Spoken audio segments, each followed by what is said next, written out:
I'm gonna keep it a straight bean, nigga. He acts like a gay dude. Like, He more than likely is a gay dude, but the problem is, you know what I'm saying? The problem is metrosexual. We were talking about you. There's no such thing. No. It was a cartoon Or character. South Park. The first time I heard it. No, but the first time I heard it was from you. But do you remember who we were talking about? No. We were talking about Yu-Gi from Yu-Gi-Oh. He said he's metrosexual. And I was like, what the fuck is that? He was like, probably is. Dress gay, but you're not. I mean, that is kind of what that is, right? Metrosexual. To this point, that's what I thought it was. So it's Isaiah Rashad. So that's what it is. Yeah, it's Isaiah Rashad. No, he's kind of gay, so that doesn't count. He's sexually fluid. I ain't never heard a nigga get asked the question. So how do you identify? And he said, I don't know how to put that in words yet. And he's 30. What? What do you mean? I mean, I guess I get it, but I don't know what you mean. Like, maybe you don't know, nigga. Maybe he just discovered that he liked penis. I mean, he said in the interview, like, he just had a lot of fun and discovered some things and tried some things over the last few years. Like, what you didn't see the interview, bro. I'll save it. I'll save it for the podcast. Oh my God. Well, we could start the podcast at any point in time. Well, technically we're already recording, so. Oh yeah, we are technically already recording. Well, we're not live on Twitch right now. And now we are. Twitcher tweeter. We'll be in a second. I think that's a terrible name. It just sounds like something uncomfortable. Like, for real. Like, I know Periscope. I mean, a Twitch isn't a normal thing. I mean, most people don't have a Twitch. I know, but it just sounds like uncomfortable. Like, it's just like, what if you do have a Twitch? And then it's like, what are you making fun of my medical condition? You're an asshole. You know what I mean? Like, Periscope to me, I thought was also a terrible name. Cause I'm thinking like Periscope. Now that sounds like a pervert website and shit. Like, you periscoping on titties. You know what I mean? Like, it sounds perverted. I'm just saying. I can see how you might get that. Yeah, you know. I can definitely see that. Do you want to be periscoped? If someone asks you, without Periscope. Knowing what it is, like, yo, would you like to be periscoped? He said, what, nigga? I said, like, if someone just walked up on you and asked you, like, yo, you want to be periscoped? You'd look at them somebody crazy walks up on you and asks you, do you want to be periscoped? No. But if you know what it is, then you go, oh, okay. But I'm also the type of weirdo that will do that. You know what I'm saying? Like, you are a strange person.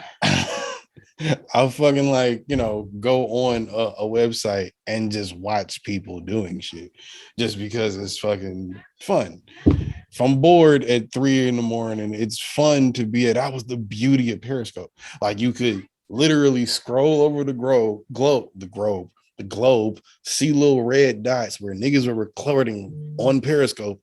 Recording? Shut the fuck up. Recording. My mouth is fucking full of spit. Pause. You and Isaiah ass nigga. Shut the fuck up. Even though I did realize, I'm like, oh, this nigga's cool as fuck. I could kick it with this nigga, but not to that degree. But yeah. Even Joe at one point in the interview was like, nigga, are you flirting with me?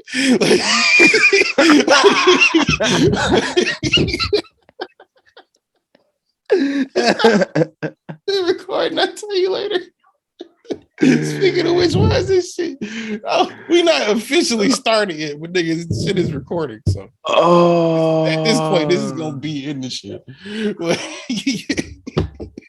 That's Yeah, wild. But yeah, no, it was this is a funny ass interview and very interesting. I think we all have a lot more in common. And when I say we all, I mean as hip hop, we all have a lot more in common with Isaiah Rashad than we thought. And I'm not talking about the video.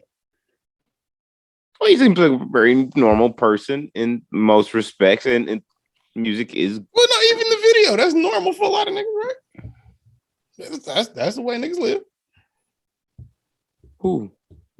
You know what? I mean, I don't have any dude gay friends, so I don't know. But there are gay dudes out there that probably like Isaiah Rashad before this, and now they like him even more because they're like, "Oh, nigga, that's kind of dope." But he was like, but the gay friends that I have that are men, they refer to themselves as gay men, not sexually fluid, I guess. I think that's almost like I don't know. I guess does that sound like a cop out? Because are you gay for doing gay shit? Then is the question. Because if you can be sexually fluid, that's not calling yourself gay, but it's not calling yourself gay, is it? Yeah, like, but that's what I'm saying. Like it almost sounds like a cop out because if you in between and on the fence, like you like pussy, but you like dudes too, then you technically would be bisexual. There's a word for that already. That's what I'm saying. I thought he was gonna say, but when Joe said it, I was surprised what he said. But that's why I say, isn't that a cop out? You gotta watch how the conversation went. The conversation, the way it came up, wasn't as cinematic as maybe the promo. From what you told me of the promo, because I didn't even see the promo, but from what you told me of the promo, it wasn't as cinematic as I guess niggas probably made it out to be. Like, I mean, that's what none of the shit was really that. No, sometimes it delivers to that degree, but I mean, if you see that interview and you're like, I mean, you probably in a weird place yourself. Like that'd just be a weird reaction. It's not that like so. First off, so the fuck what? Second off, is it really that like whoa? He was even saying like niggas was giving him mad love and shit, and it was like I didn't do anything wrong, nigga. I was just chilling, like I was having fun. Well, yeah, I was say you. I mean, you can't say you just chilling because even in and there's a video of me, Jose Ortega, munching down on two beavers. Wait, hold on. But I'm saying, but like I'm going munching down. It was like, yo, they good for you, bro. And I'm like, dog, I'm just chilling. Like, nigga, I really wasn't just chilling. Like, I was munching down on two beavers. I know what I was doing. Like, it's like, man, it's not that big of a deal to like acknowledge. This. You know what I mean? Honestly, I don't really care what his gender or what his sexual preference is. I really don't care. I just care, and I care in reference to the music.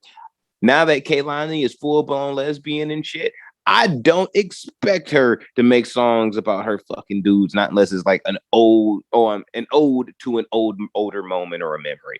Okay, you know what I mean? Cool. That's where when I turn on Sam Smith record, I'm not expecting to hear him talk about pussy. I'm not. I think it's stupid. Frank Ocean not doing that neither. Ain't you talking about two people that like have picked their side though?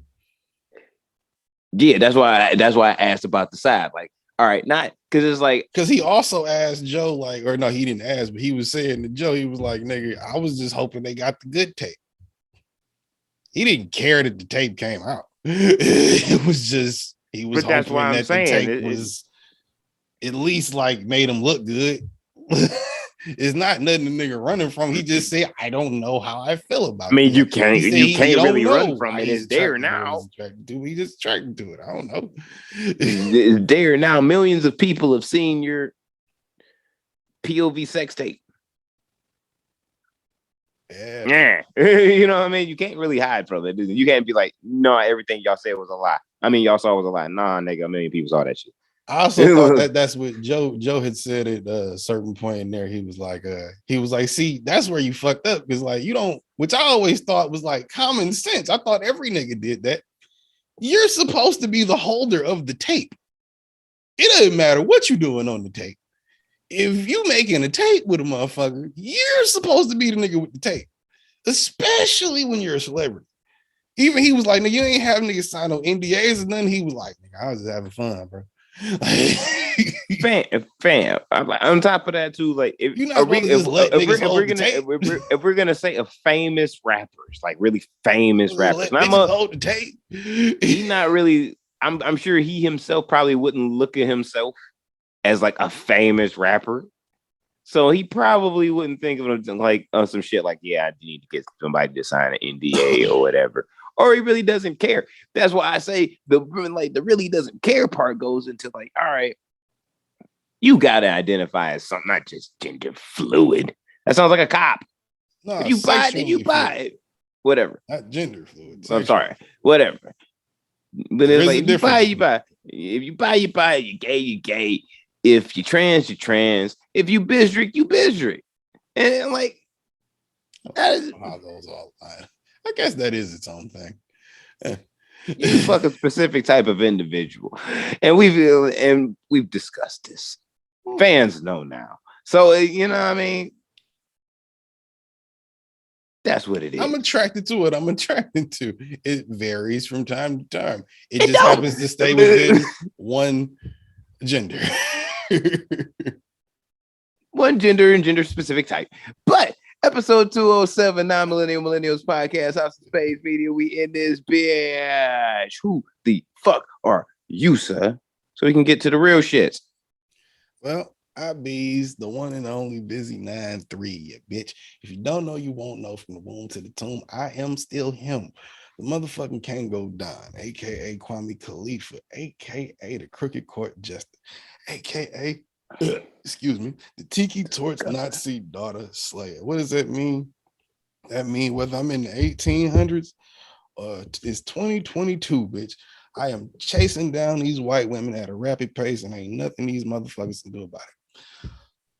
I am also what they call and who they know as Captain Dr. Science. That's that little asterisk on top of the science. That means I know shit. And no, I don't have a lab coat. I'm from the hood, bitch. It's white tees all day. I'm here. Yeah, we used to get those from the corner stores. You did? Back in the day. You know what I mean? The struggle was real.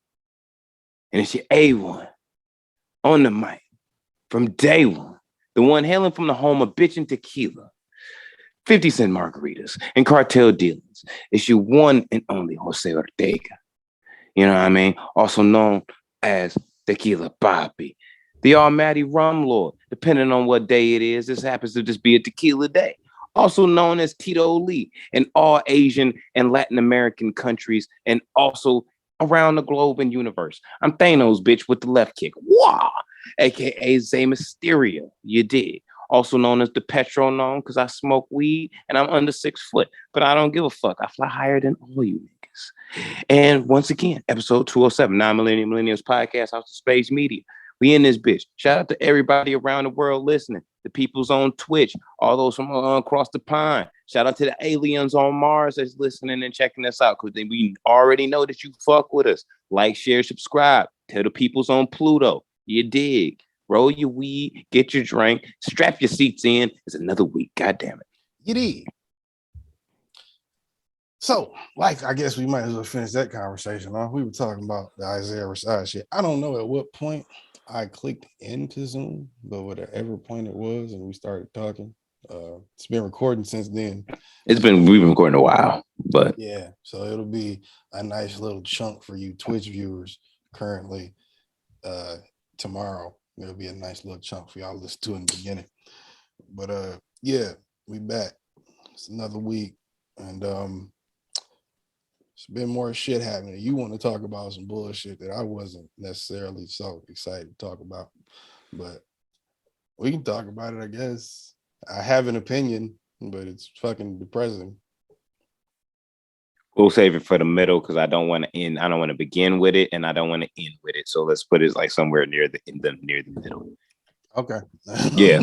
I brought it up because I want to just get it the fuck out the way. Right. See, I kind of, you know what I mean? We kind of didn't start with it, though. We kind of started with Isaiah Rashad.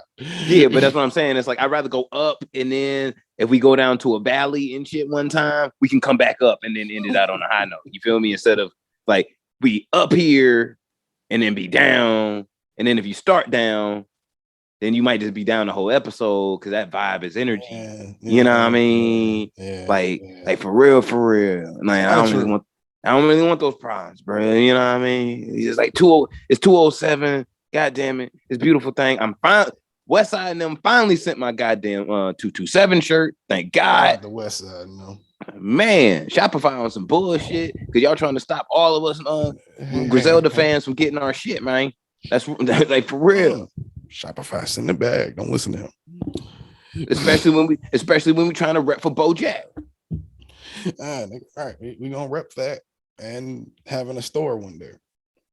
Yeah, but if they shut down our administration to our account and we can't fucking send our shit to whoever ordered from the show, from whatever we're doing, that's not good neither. We also can't set it up to make it look like a scam. So, you know, if it looks kind of janky and ghetto, you know, niggas from Buffalo own the shit. What the fuck do that mean? You intelligent enough to fucking make a store that doesn't look like a fucking website that's gonna steal my information? At least that's how you describe it to me. I've never been on the website. No, I said like the whole shit, like the fact that it was there. I made the order and like 4 days later, the fucking shit's like the whole website's gone. That shit looks janky. Cause like, yo, I done had like 4 drops delivered. Right. Like I'm like, yo, I done got 4 drops, nigga. And then like all of a sudden on drop number 5, it's just like everything is shit. We all right, fam. What's good? I had to start going checking. I started checking 38 Special shit. Checking Conway and Westside, like, yo, I did. Like, I did. Instagram and Twitter, nigga. It was like, yo, like we fuck with you in the D, nigga. You already. I'm like, we fuck with you in the D. You already know my nigga. But yo, you need me to come to Georgia? I'll go get it myself, yo. Like if you want me to come to Georgia and get it myself, I'll go get it myself. I don't even want to go to Georgia. For nothing. But just because it's you, my nigga. No, nigga, I paid for it. Like, I done paid for it now. Like, nigga, if you paying to go to Georgia, gas or a plane ticket, motherfucker, that's paying triple what you did to get the shirt. You already 60 in. Nigga, either send me the 60 back or the shirt.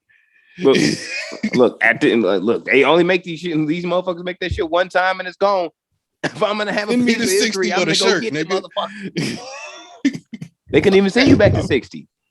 So send me that goddamn old shirt. I don't care how you gotta do it. Send me that shirt. From what I got from the email, when I emailed the nigga, like, yo, stop. I don't care how much I like your rhymes, nigga. Nigga, I almost got mad on some M shit. Motherfucking M, for those other fellow stands out there that know, motherfucking, if you ever try to get some M merch and you're the type of person that keeps up with when certain drops happen or whatever, like I do, you know, even if you keep up with the shit and you click on the website as soon as it drops, it's hard. It's just like getting a PlayStation or Xbox, nigga. Like, it's just like trying to get a PlayStation 5 or Xbox, the new X joint. Like, for real, like, I'm pretty sure them niggas sell out maybe within 10, 15 minutes of being on the site. Just scrolling through the drop, depending on what it is, you might take you a minute to scroll through, depending on how big it is, just to go through and look. You got to hurry up and pay for shit. And if not, them shit's going to be gone and you're going to go on eBay and have to pay double for them bitches. That's how it was when Nip was alive, too. Like, I know, I was there trying to get, like, I miss every drop when Nip was alive, because every time there was a marathon drop, gone. Every time. It wasn't until a year after his passing I actually caught one when drop time. That's because they went into mass production. They knew they was I'm like, dog, I ain't got none of the OGs. Like, none of the shit. That's fucked up. Yeah, I'm hurt out here. But the one time I actually did get something, it took the nigga, I think, 6 weeks before I heard anything. And on week 3, I'm emailing like, yo, can I get something? I'm not going to tweet the nigga because he doesn't even check his own shit. So that's useless. It's not like tweeting Westside. M's not going to see the tweet. So, you know what I'm saying? Like, I went on whatever the little email shit was. Try to email them. They're like, yeah, nigga, it's usually 6 to 8 weeks. That's the normal shit for us. It's like, that's the standard just to ship it out. And they're like, yeah, okay. 6 to 8 weeks after you take my money just to start shipping it to me. Nigga, it's gonna take a week after that. You done got paid 3 or 4 times by the time you get the motherfucking shit that you paid for. Like, what the fuck? That shit wild. Matter of fact, I had to get my mom. Shout out to the Dub Nation, nigga. We going to the finals again. We're gonna run away with another bitch. But by the way, while we on this, I had to get my motherfucking Western Conference Finals pack right after we won last night. Fam, see you delivered. With your hat on, trying to look like a winner. So we are over here, nigga. 6 times in 8 years, we in the finals. Don't play with me, nigga. We beat that nigga Brian, nigga. Don't play with me. We kryptonite to that nigga. We making sure his career look crazy. That's us. That's us. Just letting y'all know. Just like that's us. God damn it. Anyway, so the pack that I ordered, nigga, it ain't even gonna be here till June 16th, nigga. 15th and 16th were like when my orders are supposed to come in for it. I'm like, nigga, the finals gonna be over, son. I'm gonna be ordering the finals pack then. Like, I'm not even gonna have the conference. Too ahead of yourself, look, big fella. Chill. Look, we won already. You see how Jimmy out here fighting for his life. Don't get too ahead of yourself. Look, if Jimmy's knees can pull through and like push the Miami Heat through the Boston Celtics, fam, his knees not gonna be able to be working like enough to beat us. I'm sorry. We some dangerous niggas. We got a third Splash Brother now. That nigga 12 years old. He gonna be with the Jordan Poole. That nigga gonna be with the squad for the next 40 years. Like, nigga, that boy done tightened up a lot. Like, nigga. His 2K rating gonna be nice next year. Nigga, there's some 2K my team cards right now. That nigga crazy. 98s and 97s. Young boy going crazy.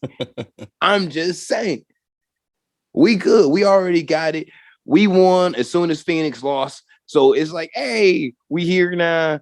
Everybody just, you know what I'm saying? Embrace it. Love it. Maybe next year for you Laker folk. Maybe not, because we still gonna have Clay's knees. It's gonna be all right. So we maybe in another 8 years. So good for you guys. Yeah. I don't know, man. That's some Brian fan, so I don't know what to do. So y'all got Darvin Ham. You know what? This is what we need to do. This is what we need to do. We need to collectively pray for y'all Laker fans, because I think I just lost a viewer after I said Laker fans. Yeah, that's pitiful, ain't it? That's pitiful, ain't it? It's pitiful, ain't it? But fuck you. I'm just saying. There you go. Y'all just need some prayers. You know what I mean? So y'all have a better season. Everything will be better. You know what I mean? Maybe even next year when Eminem probably drop, or later on this year when Eminem probably drops another album, you can get that merch drop, and the world and the universe could be all great for all Stanleys and Laker fans across the world. Well, but today, nigga, we on top. Hey, fuck y'all today. And you missed the drop in the finals. I didn't miss this drop technically yet, because technically he did make I didn't think he was gonna make enough pieces for this drop, but I checked it a few hours ago. Not everything was sold out. The majority of it was, but I think it's like 2 things left. But like a keychain and some socks. Out. It was socks and a hat. I was joking when I said the socks. I was really. It was socks and a hat. Because for those of you that don't know, you won't know. Motherfucking, yesterday was the 20th anniversary of the critically acclaimed, world-renowned, beautiful piece of music known as the Eminem Show, released. Arguably his best album. Arguably. It's not, but arguably. It is. It's not, but arguably. Could be. Arguably. That's what I'm arguing, nigga. It is arguably his best album. And you know what's funny? I remember what I was doing 20 years ago when that album came out. So do I. went to the store and bought it. F&M's. I remember I bought mine from Borders because I went to go get something else after school and came. Probably the Britney Spears album. Oh shit. Might have been whatever she had dropping that year. Might have been. Never know. You laugh at shit. I know. It might have been. I know. That's why I said it. But I came across that pretty little motherfucker. And oh no, you know what? No, it wasn't that. It couldn't have been that. When did Trapped in the Closet come out?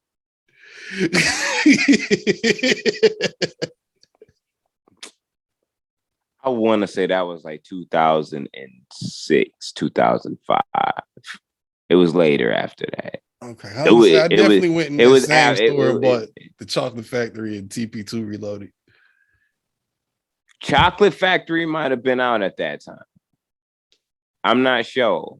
I'm not gonna search it in my phone and fuck up my algorithm. Yo, if I bought the Chocolate Factory and the M&M show at the same time, I'm a dope. You nasty. You a dusty motherfucker. Dope. Oh my god. If you think about it at the time before we know what we know now. For one of those. You the most conflicted, disgusting individual ever. That explains so much. Like you don't even, I'm not even going to explain it on air, but that explains so much. My God. I don't know what you're referring to at all, sir. Jesus. Wow. I have no idea what you're referring to. But if that was, let's say for the sake of the story, that happened. $1 million bag, we're going to get you some real help. Hey, my therapist does a fine job. Thank you. I'm doing some real help. Like some real help. I'm sure she is doing a fine job, but you're too much for her, right? At this point, you probably have to take a break every now and then. It's too advanced. She didn't. I don't think there's a. You need a team with motherfuckers for somebody like you. It's not just one person. Oh no, I'm already here. Nigga, I've been working on it. I've been working on building the team. 6 or 7 motherfuckers have to take up this responsibility. It's too many motherfuckers to pay. But at least like, 2. At least you'll be a person. How about that? The motherfuckers, I need at least 2 therapy sessions a week. Hey, nigga, can you hand me that Red Bull out there, or not a cranberry juice out the refrigerator? All right. It's just we. But I remember just buying the M&M show straight up. I saw the cover, walking out of the store, out of F&M's, was like, I'm buying that bitch. I want to know what this is about. And it changed my life. And that was it. And that's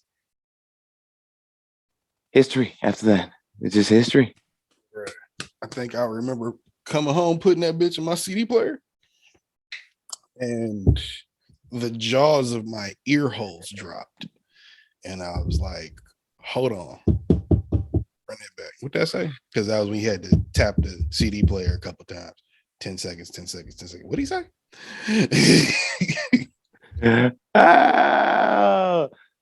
The Walkman days. Y'all people that actually came up in the world when the iPod was like the standard. Y'all don't know. Y'all don't know.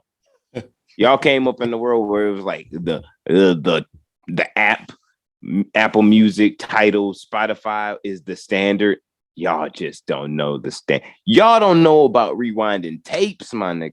I ain't gonna have payphones, VCRs, nigga. Nothing that was, nigga. They don't know what dial-up sound like.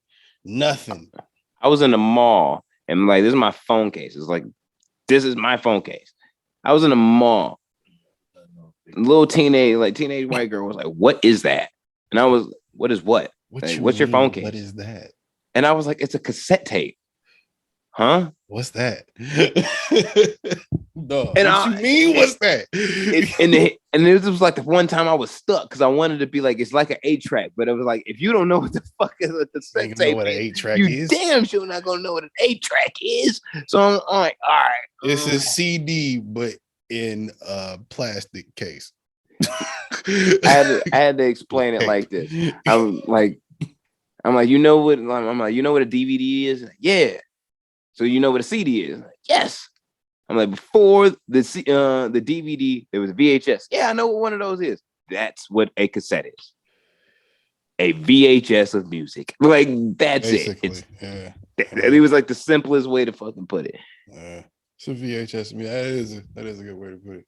And it was like, she was like, oh, I've never seen one before. Does it look like that? And I'm like, not that big, but yeah. No. I was like, do your Googles. I was like, do your Googles. You're making me uncomfortable with how old I'm feeling right now. No, I just felt shocked that it was just like, yo, fam, how you just not?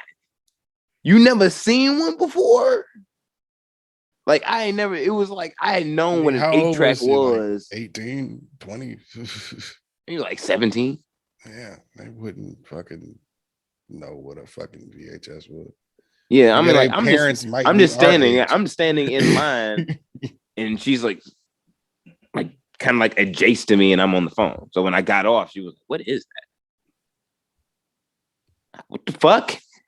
But it was like maybe I was about like 13, 14 by the time I actually saw like an 8-track tape.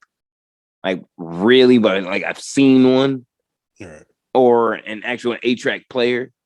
But I knew what an 8-track was.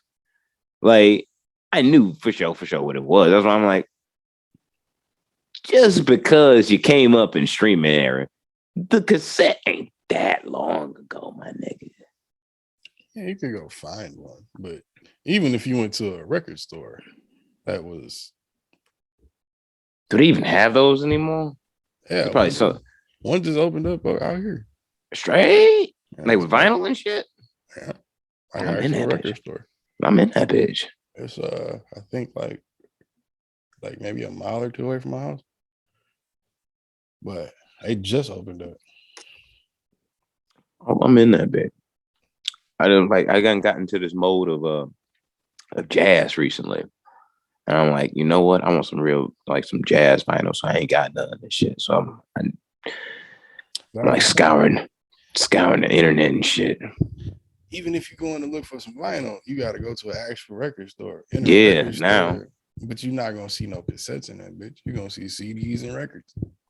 Yeah, but I ain't never. They still make cassettes, niggas. Like they still make them. Yeah, I'm gonna say cassettes now are like novelties. Like motherfuckers like Ransom and Nicholas Craven and like Griselda and them shits make them.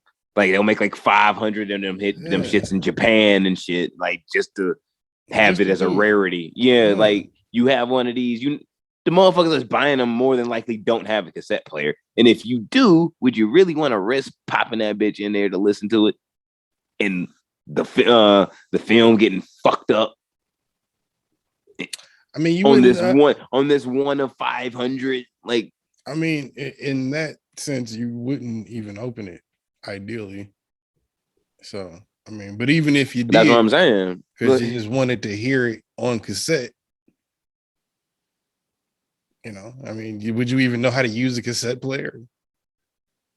Yeah. I mean, you could Google it, I guess, but if you're 17 and you got a cassette, would you know where to find a player for it? I mean, you know where to find one, but would you know how to use it when you got it? Probably not. Like I would love to see like a teenager today like hop into like a 2000 Neon with the cassette player and shit and figure out how to use it. Like I would love to just be entertained by seeing that. Like, all right, here you go. Turn on some music.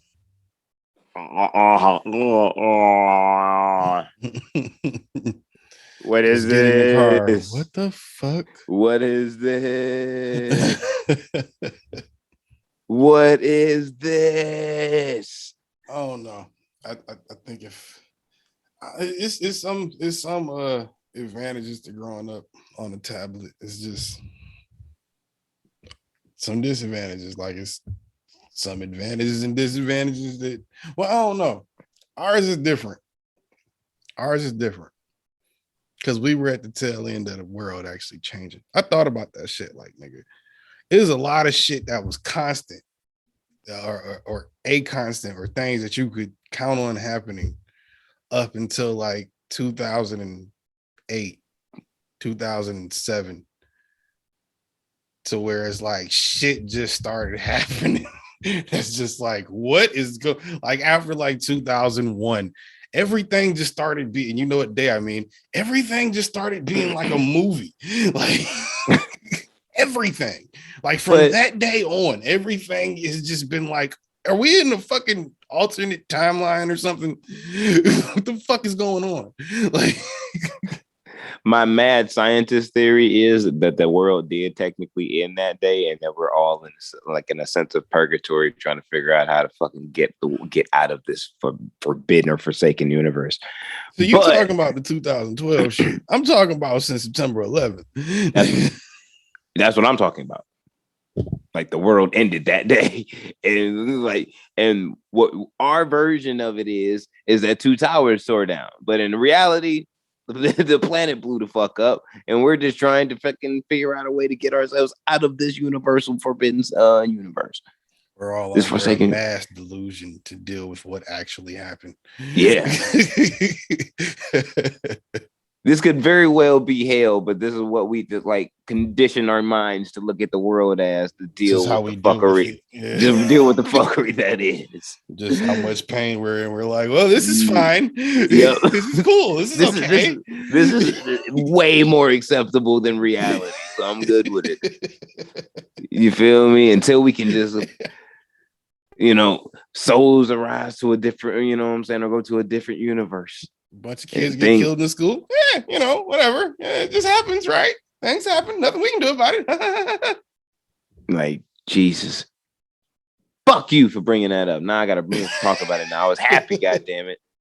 We're in the middle. Is it? I'm talking for like 15 minutes. Anyway.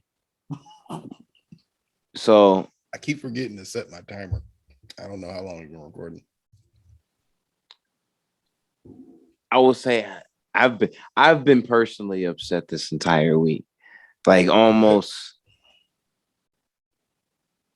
to the point where I almost didn't want to do this, like at all. Because I knew there was something I had to say, and I do want to say. But I had to think about how I want to say it. Because I've said before, I've said time and time again, it is based on how we handle things.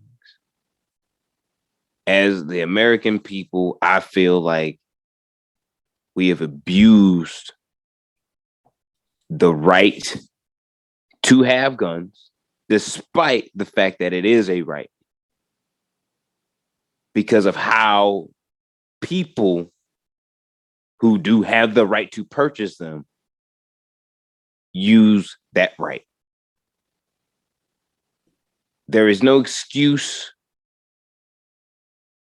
I don't give a fuck whether you want copping out a mental ill, claiming mental illness, cop out, to a school, an elementary school, getting shot up. These are children that, let alone, don't know how to respond probably to any way of fight or flight. Anyway, this is the first moment in their lives, and it has something to do with something that none of them have anything to do with. They're innocent victims.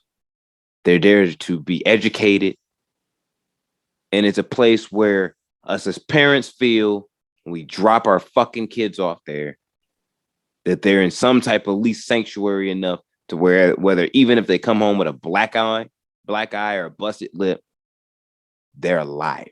They come home. And we can work through through this problem of today to tackle the next one. But 19 casualties came from 21 now.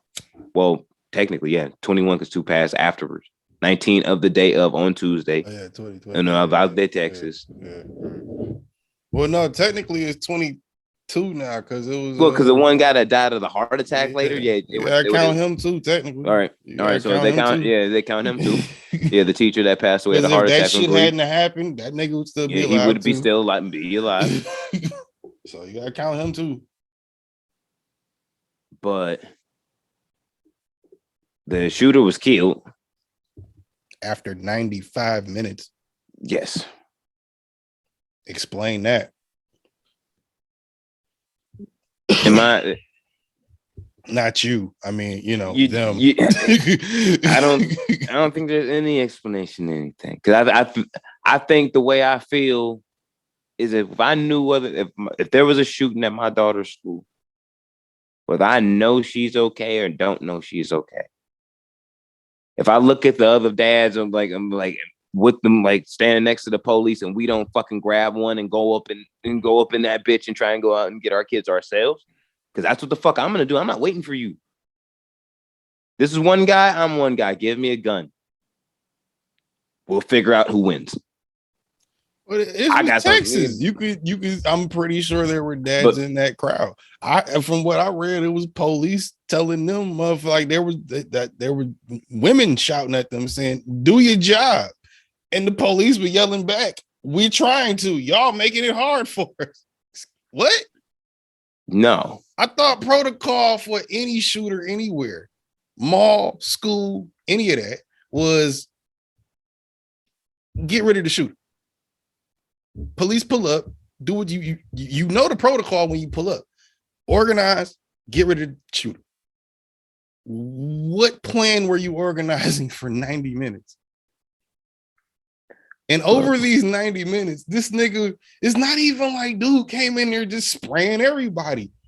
This nigga was chilling. Apparently, that's you just randomly popping off shots off over 90 minutes, nigga. You just doing shit. You're just torturing a classroom full of children. Like what? And it took you 90 minutes to pull a fucking plan together? That's the podcast. What? And it wasn't a school that he attended.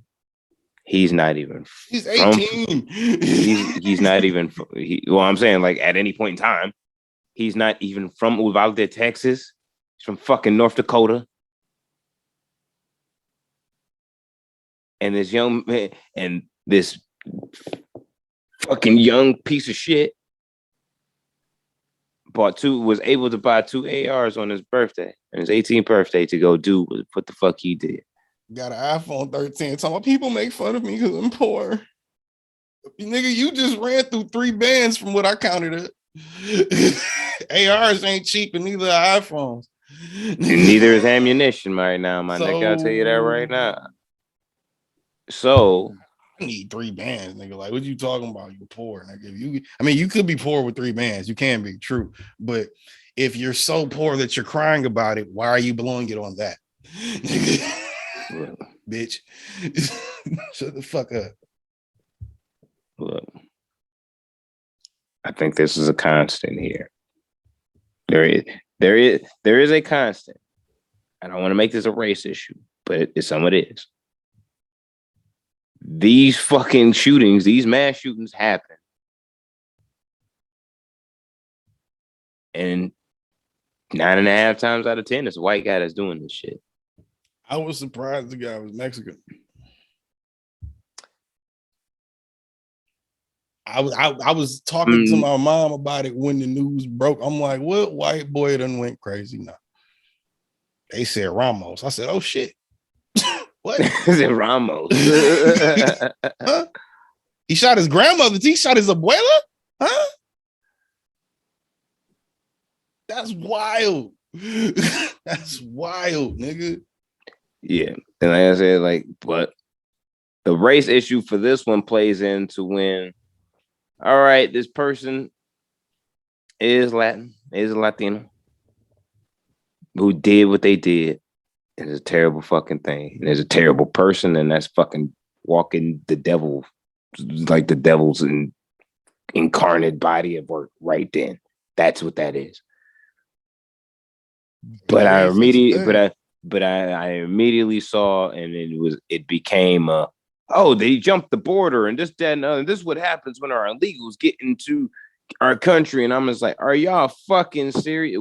Without any facts yet. Yeah, this was still happening live. They didn't even know who the fucking shooter was yet. All they knew was surprised. And shout out to you know what I'm saying, all of us that attack some of these motherfuckers online. It was like, yo, y'all some racist pieces of shit. Shit. Assuming it was a white boy, the only difference is we had stats on our side. But yeah, you know, we do have statistics. It was technically like I said, even I was like, and Twitter was like, what white boy done went crazy? Whose little white picture we gonna see now? Oh shit, damn, that's a plot twist. And I'm gonna say probably for us all Latinos, we did check for records, and he never registered with the Latin Party at any point in time. Said that nigga technically not one of us. Fuck that. No, and actually it was denied twice due to the fact that he was from North Dakota. So he didn't belong to us. He definitely belonged to the whites. But I'm surprised he ain't applying to be a Native American. It would have made out better. That's a bad joke. That's a bad joke. That's a bad joke. It is a bad joke. Your mother should be ashamed of yourself. Jesus Christ. Anyway. I mean, he could have passed for one. Anyway, now people were like, oh my God, Steve Kerr felt such a way about, like, he was really passionate about what he said. What happened with that? I didn't see what happened. Motherfuckers don't realize, if you don't know who Steve Kerr is, his father was a educator and dean of admissions at a university in Beirut in Lebanon. Like when he was in his early years of college, his first and second year of college. His father, in a war-torn country, was killed by terrorists. Gunshot straight to the head in an elevator. This is a university. Yeah. This is a university in a war-torn country where his mother, him, his father, they all knew the risk of them being there when it was happening. Right. But it was what it was. You know what I'm saying? Yeah. Here. But yeah, and then when he looks at and then you got to think, for him to look at what he's looking at, it's supposed to be the land of the free, home of the brave, where we're supposed to protect our people and be kind to one another, land of opportunity. And yet we put in power motherfuckers, or put a power into people's hands that is so abused that motherfuckers are going into elementary schools with ARs. His dad was killed over war-torn idealisms. That's some shit. If someone gets shot over, that's some shit you got to think about. Yeah, just another. No one is like. Do you realize what is crazy is? It's like when you got to think of as a parent, like, shit, nigga. I wonder what school I can send my kid to that has the least likely outcome of a motherfucker running up in there with an AR in his bitch. And you know what's funny that the answer fucking is nuts. You know what's funny that the answer is that it's usually the schools in the worst neighborhoods. That's the answer. You gotta start sending your little white kids to the hood. Like, if you want them to come home and be safe, they might get beat up, but they might get robbed, but they'll come home. They'll be alive. They'll come home. Like, we got metal detectors and everything. Like police, actual police officers, everything. But I was thinking about that too, like discussing it with my wife. Like, yo, we might have to move to like the grimiest place in America. Gotta move to Brightmoor. You gotta move to Brightmoor.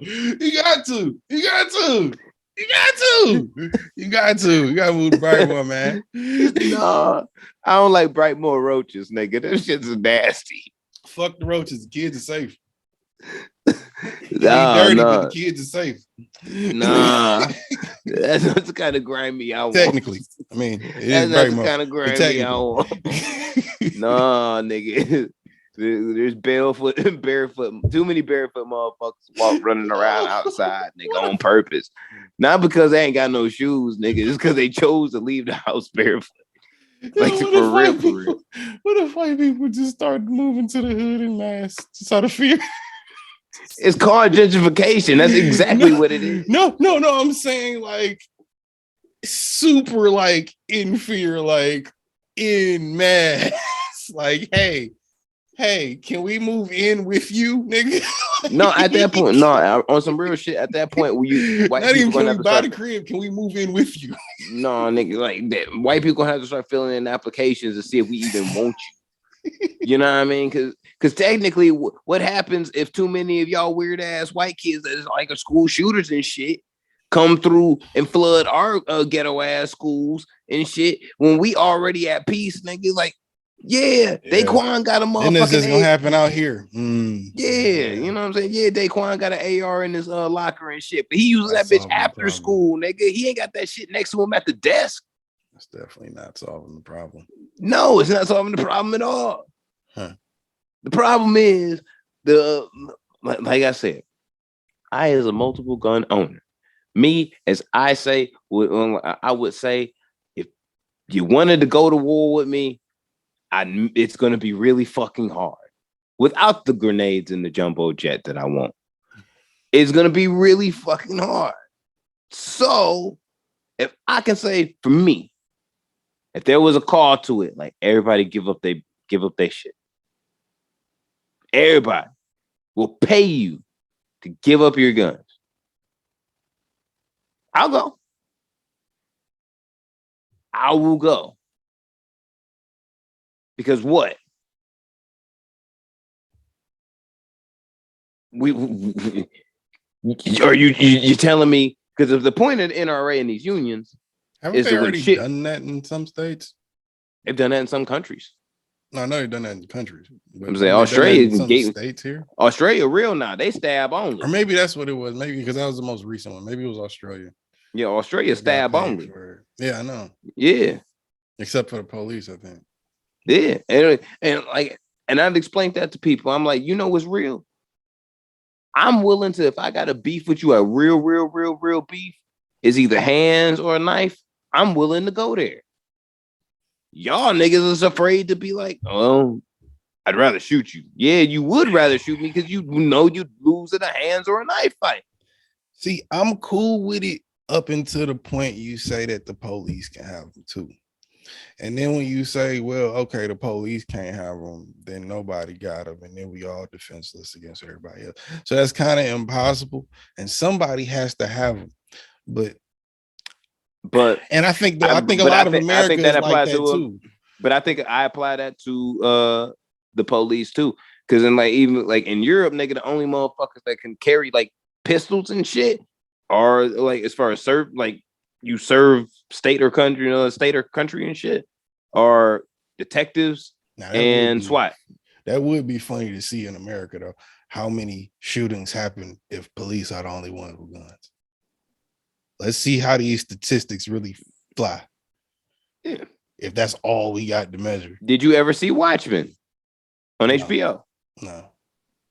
Nigga, pointed. I think I've said it on the show. They actually had to, in the show, the police had to call dispatch to get their fucking guns unlocked out of the car that was in this safety holster and shit before they could even draw it to use it. Like, that bitch had to be in the holster, and they had to, yo, I got some shit that might really be you gotta really pop that. And then it's like, all right, cool, we're gonna unlock it for you. Clink. So if you do go off and do some wild shit, nigga, that's on you. Cause you made the call, there's some dangerous shit going down. You feel me? At the very least. And that's possible too. It's gotta be some locking mechanism on your hip, not in the car. Because in the car, it ain't gonna do you no good once you get out the car. If you think you get out the car and you don't need it, still got to be on you. Yeah, but what use does it play unless you don't need it? It's just extra weight. If you got, if nobody else has them and you're the only one with one, then Yeah, unless you think them niggas is gonna start swinging swords and knives at you, you probably don't need one. Yeah, They but start throwing nobody ninja really. stars at you or something. But on God, nobody's really afraid of the motherfucking badge. Everyone's afraid of the gun because the gun is really being used by the niggas with the badges to kill people. Yeah, but but it goes to my point. If we got rid of all the shits, then there would be a significant amount of less shootings. I guarantee you that is like, even if, because you know there's going to be a black market. There's a market. If there's a market created for positivity, there's always going to be a market for negativity, even if you get rid of it, like try to expel the market completely. It's always going to be Joe, this is America. This is America. I think a lot of America feels like how I said, nigga. Yeah, that's cool. Somebody should have the guns. But when you tell me only one group of people could have the guns, I get a little uncomfortable. Because then I think I should have a gun too. Which is why most Americans will never give up their guns, whether you pay them to or not. You're right. That's why they calling for these legislations for these background checks the way they're supposed to be done and coordinate. But they don't want to fucking do that because that costs these politicians, these senators, the NRA so much fucking money. I mean, that they put, a whole nother conversation. But no, it's part of the conversation. Because no, I'm saying a whole nother one in the sense of being bigger than what we're fucking talking about. Yes, that's an even bigger element of because it's putting a price on, look, not just man and woman, nigga. It's putting prices on children's lives to protect your right to keep. That's wild as fuck. As much as I love my guns, it is wild as fuck to say that, oh, you guys are going to protect this right over protecting the life of my kid when she goes to school. Because no matter what, because real shit, nigga, if I'm at work, she at school, my gun's at home, motherfucker, like, I can't do nothing in the moment. Things have already happened before I could go clip up and go to do any fucking thing. You found out on CNN. Yeah. You think I give a fuck about my right in that moment? I want my kid. Okay, but then what's the I play that out though. See, that's the thing though. Play that out logically. Those parents yelling at those police, right? Play that out. Those dads, you one of those dads in that crowd. God forbid that ever happens, but in that crowd specifically, one of those people are there and they get that idea that you're talking about. They go in there. You got to fight the police now. Now the police distracted from that nigga. Now that nigga got more time to kill more kids. Nobody's helping anybody in this situation. That's why the underlying thing is, what the fuck were you doing for 90 minutes? What were you doing for the length of a podcast? What were you talking about? Because you weren't doing your job. Goddamn thing. What were you doing? Not a goddamn thing. And that's the problem. That's 19 children. There's 19 children that are never going to fucking was trying to do Sandy Hook numbers, man. Like, that are never going to go to prom, learn how to drive and get your driver's license. Some of them not going to have their first kiss. Most of them, like, they're not going to hit puberty. That dude that had the heart attack and that the wife got shot, they had 4 kids. This is, bro. This is an American fucking tragedy, like, straight up, like, and it's crazy because it's in. Shit. I was explaining this shit to my mother and shit, Madre Ortega and shit, about a month and a half ago. I was like, the only thing that really has come with me being a dad. Now they say they do have the saying that, like, having a daughter will make you softer. It actually made me harder. I personally think, like, I don't play shit like at all, but the anxiety I was explaining to my mom was like, yo, the only thing I really feel is there used to be a time when you especially when you know what I'm saying, you broke living in the hood, where you think like, yo, if I get enough bread, if I get this job, if you know what I'm saying, I can go pro. And one day I could get my, you know what I'm saying, I have a family and shit. I'm gonna be able to have enough money and be fortunate enough to send my kid to a real nice school and you know, they have all the opportunities that I never got to have. And everything should be happily ever fucking after. And then everybody wants it to play out. Yeah, but then you get here and then you realize, like, yo, I guess you seen your kids, you seen your kids to these badass schools. At least they live. You send these kids to these nice school, and it takes one negligent parent to not realize how fucking weird or fucked up their kid is. And it costs other parents their children. And it's fucking wild. And I'm just like, I don't know how I would feel. And it's like, and that's why, like, when people are saying like like enough prayers and all that shit, and I'm just like, yeah, I said that fucking 12 school shootings ago. Yeah. Because it was like, that ain't doing shit. Like it's not. Your prayers ain't making nobody fucking feel better. And realistically, that's not what prayers are supposed to do. But what I'm saying is, like, it's not making nobody feel better. But it's on the end of what can make somebody feel better is knowing if I'm a parent that lost their kid in the school shooting, what would make me fucking feel better is if there was legislation to make sure that shit least likely happens or doesn't happen again. That's the point I'm trying to get to. I don't understand why, and I guess you just said it, I guess, talking about your anxiety with it, but why, I guess because you don't assume it to happen, you don't expect it to happen. I wonder why people don't think or assume that it's a possibility when we always see it happening, because we always have that anxiety of it, maybe, but not that, you know, just that hope that it won't happen.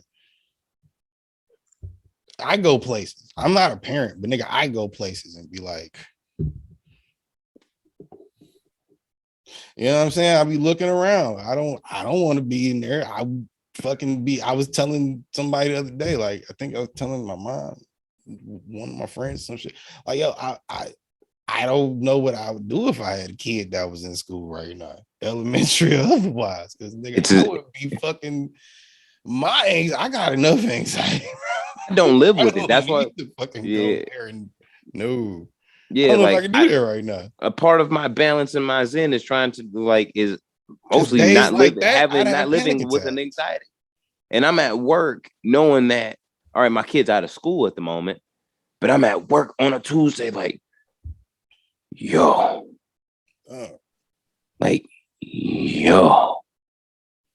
It's like, what happened? Like, yo. It's becoming one of those things that's like hard to not think about when you go somewhere or when you do something. Like, you look at people different. People, I don't know, people look at me different or us different, but I know from statistics, let's say,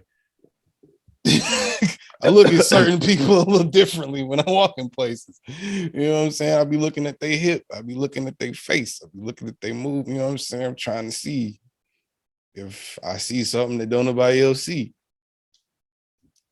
You know what? One of the real, I'll say this. There was a moment. I'm just paranoid. When I had a run-in with police back in the day. And these niggas was a little bit aggressive. And I'm like, yo, like, you wilding. Like, what the fuck is all this about, nigga? And he was like, nigga, I don't know you. Yeah. Like, You could have whatever on you. You could seem like you said you ain't had no gun on you, nigga, but you looking real suspect out here, which I did. And it was like, yo, like I don't know you, and until I can verify, I'm gonna treat you like I'm gonna treat you hostile. I'm like, all right, fam. All right, and this was a nigga. Like, so it was like these. I've heard those exact words from police myself before. Yeah, and all you can do when you hear that is go, fair enough. Yeah, like this is Detroit police. This ain't no like white ass police that was doing this shit. And I'm like, all right, shit with me. And it like, and it was along the same fucking lines. And I look at it like the same way today. Like, yo, fam, when I'm strapped up, I'm clipped up, and I'm clipped up going to Meyer, yo. Should be. So like most places that I go. And that's the thing, you see a nigga carrying it on his hip, you don't even think twice about it because you go, okay, I can see it. I kind of can assume what you want. You're probably not going to just, but then that happens too, where you see a nigga walk in and you go, all right, but why you walk in with it though?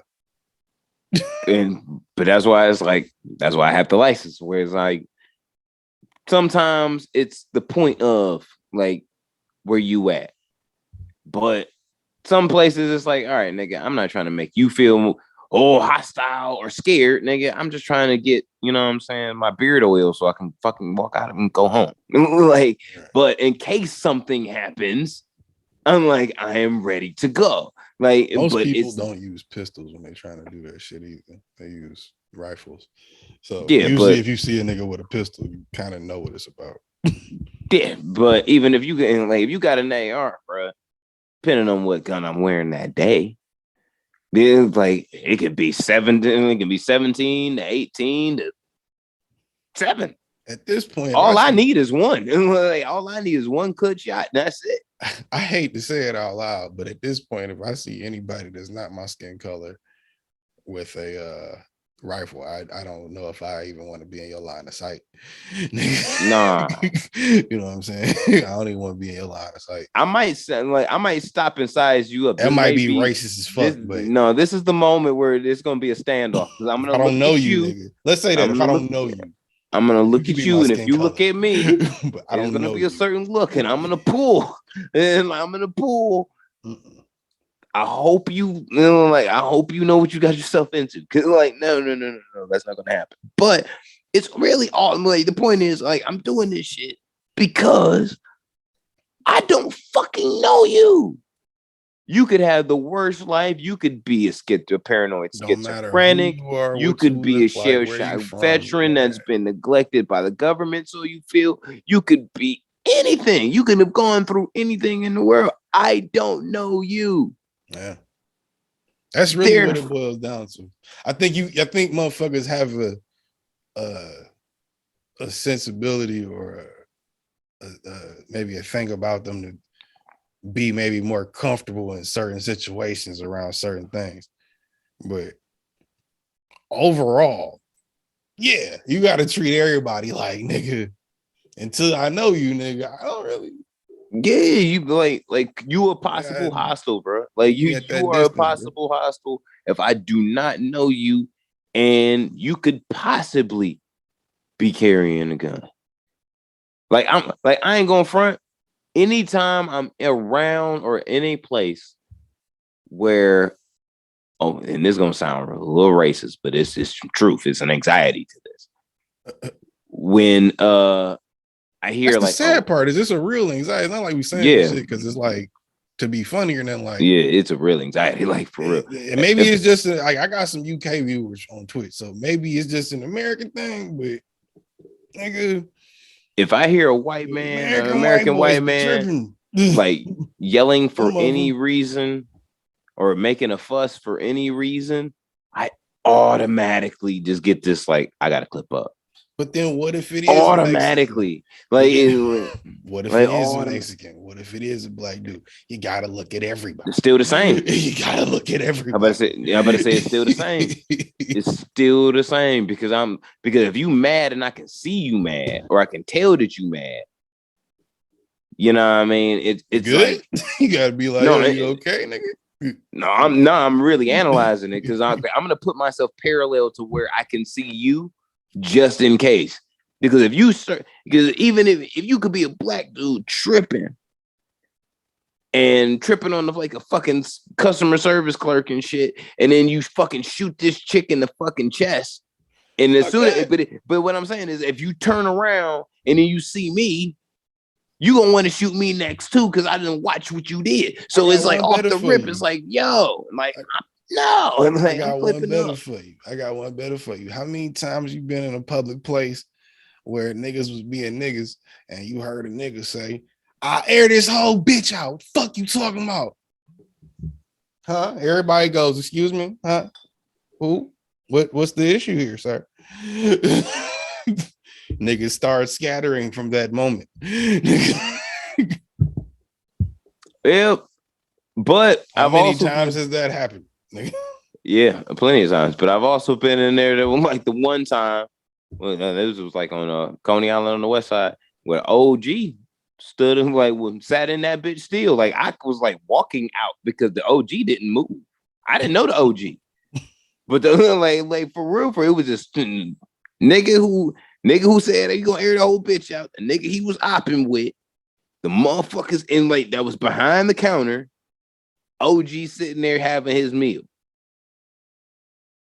That like when I'm walking out, nigga, OG got the pistol on the counter already. He like, all right, if that's what it is, nigga. I kill both y'all niggas. Right, like I'll kill both y'all niggas here, nigga. This is my wing ding dinner, nigga. The fuck y'all doing? I'm not getting up from it. Right. Like nigga, I'm hungry, bro. I put in my work today, nigga. The fuck is y'all doing? So, like, yeah, like, but you gotta just be aware. You just gotta be aware. But it's like, can you ask that same awareness from fucking 8 and 9-year-olds? No. No, I think especially 8 or 9-year-olds that never had like you. The majority of children that young, elementary school that young, have those type of experiences. Very, very low percentage. Now, the older they get, the experiences might change. You have some traumas. You didn't got robbed with your homie and shit on the way to school one time. Like things have happened to you. You 8, 9 years old, nigga. Shit ain't happened to you yet, nigga. You still wear briefs with Spider-Man on them. You feel me? It's true. And that's the shame of it, bro. I remember buying those too. It's funny you said that. Yeah, fam. And it's fucked up. Cause those are kids, yo. Like those are kids, fam. Like I look at my daughter, like I'm with my daughter every day, and that's like I couldn't imagine a world without. Seen a video of Drake and little Drake and shit. With all due respect, only probably because parents told that nigga like, yo, you hiding your kid from the world, like stop doing that. But you're not gonna fuck up my OVO bag. So you have to stop saying that. Even I think it's disrespectful at this point. Even Pusha T don't. He be like, it is what it is. I'll kill one of them niggas, but it is what it is. Even Pusha T is off of it, bro. He not off of it. He not off of it. He's not on that though, nigga. Like I'm not on that. I'm just bringing. I'm bringing up facts. Every time you bring that nigga his kid up, you bring that shit. Nigga, why? I'm bringing up facts. Facts. Just facts. Don't be mad at the facts. You OVO, nigga, and you be shitting on your mans. Cause I bring up facts. You ain't OVO for real. You OV no, nigga. I might be. You definitely OV no. I bring up the facts. Sometimes you got to tell your homies what it is. Sometimes somebody that's not your homie, somebody that's not your homie and shit helped you be a better dad, nigga. Accept your life. Anyway, I see Drake and Lil Drake and shit, and I'm just like, damn, nigga. They like my kid and his kid about the same age. I can't imagine how Arby would feel if something happened to Lil Drake. Like that nigga be fucked up. You know what I mean? Like imagine like how 2 Chainz would feel if something would happen with one of his kids. And nigga be fucked up. Anybody You know what I that mean? seems like they give a fuck about their kids, yeah, they be fucked Yeah, up. you be fucked up about it. And it's like, yeah. Celebrity or not, nigga, anybody that gives a fuck about their kids would be fucked up. Like you can, but even if you didn't give a fuck about your kids, you would have to still be like, damn, the little homie had to go out like that. Like, damn. Like, if that was the response from a parent, like, yeah, little homie they went out pretty fucked up. Like, nigga.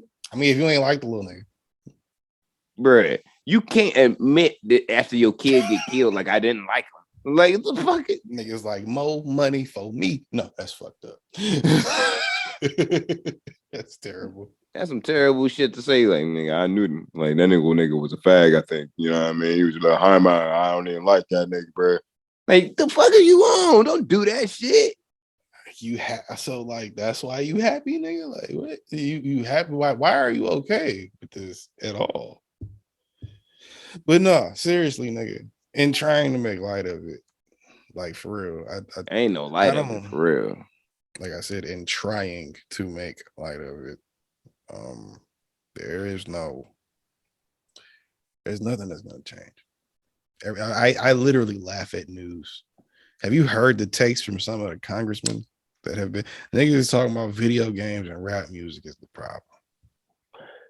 Yep, I'm about to say the go-to scapegoats, bro. It's gonna be the continuance and the continuance and the continuance and the continuance of like the go-to scapegoats. I laugh at the petitions that come in my email, and I'm not saying it to be mean or funny. I laugh at it because I know it's not gonna change. It don't matter how many I hate to put it like this, and I think because I'm gonna put it like this, I'm gonna say in Grand Theft Auto, even though you can't even do this in Grand Theft Auto. It don't matter how many kids get fucked up. Don't matter how many people get fucked up. Don't matter. It's not gonna change, bro. No, because we don't matter.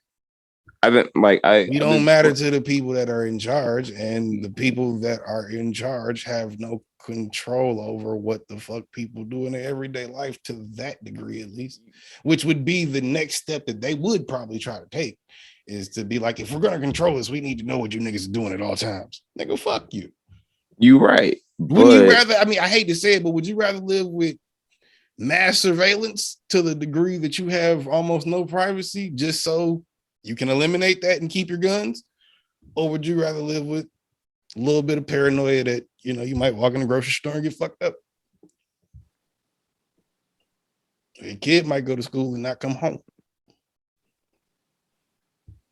Because that's really what you got to ask yourself when you're dealing with my family's safety is everything. But are you guaranteeing the safety by giving up your privacy to the government? Nigga, we already gave up our privacy. Stop thinking that. Like, I mean more. That's why I said mass. That's why I said in mass. It's already gone. It's gone. You just don't know that we still live in America. Yeah, no, we still live in America though. So we still have like that veil of like we can do whatever we want. I'm talking about they take the veil off, and it's like, no, you're gonna do what like we say is okay to do. Look, that type of shit. That's a very different world. My answer is gonna be this: I've had a conversation with somebody that I work with plenty of times about He's like, why do you hate? Or he wouldn't say, well, yeah, he asked me to actually hate.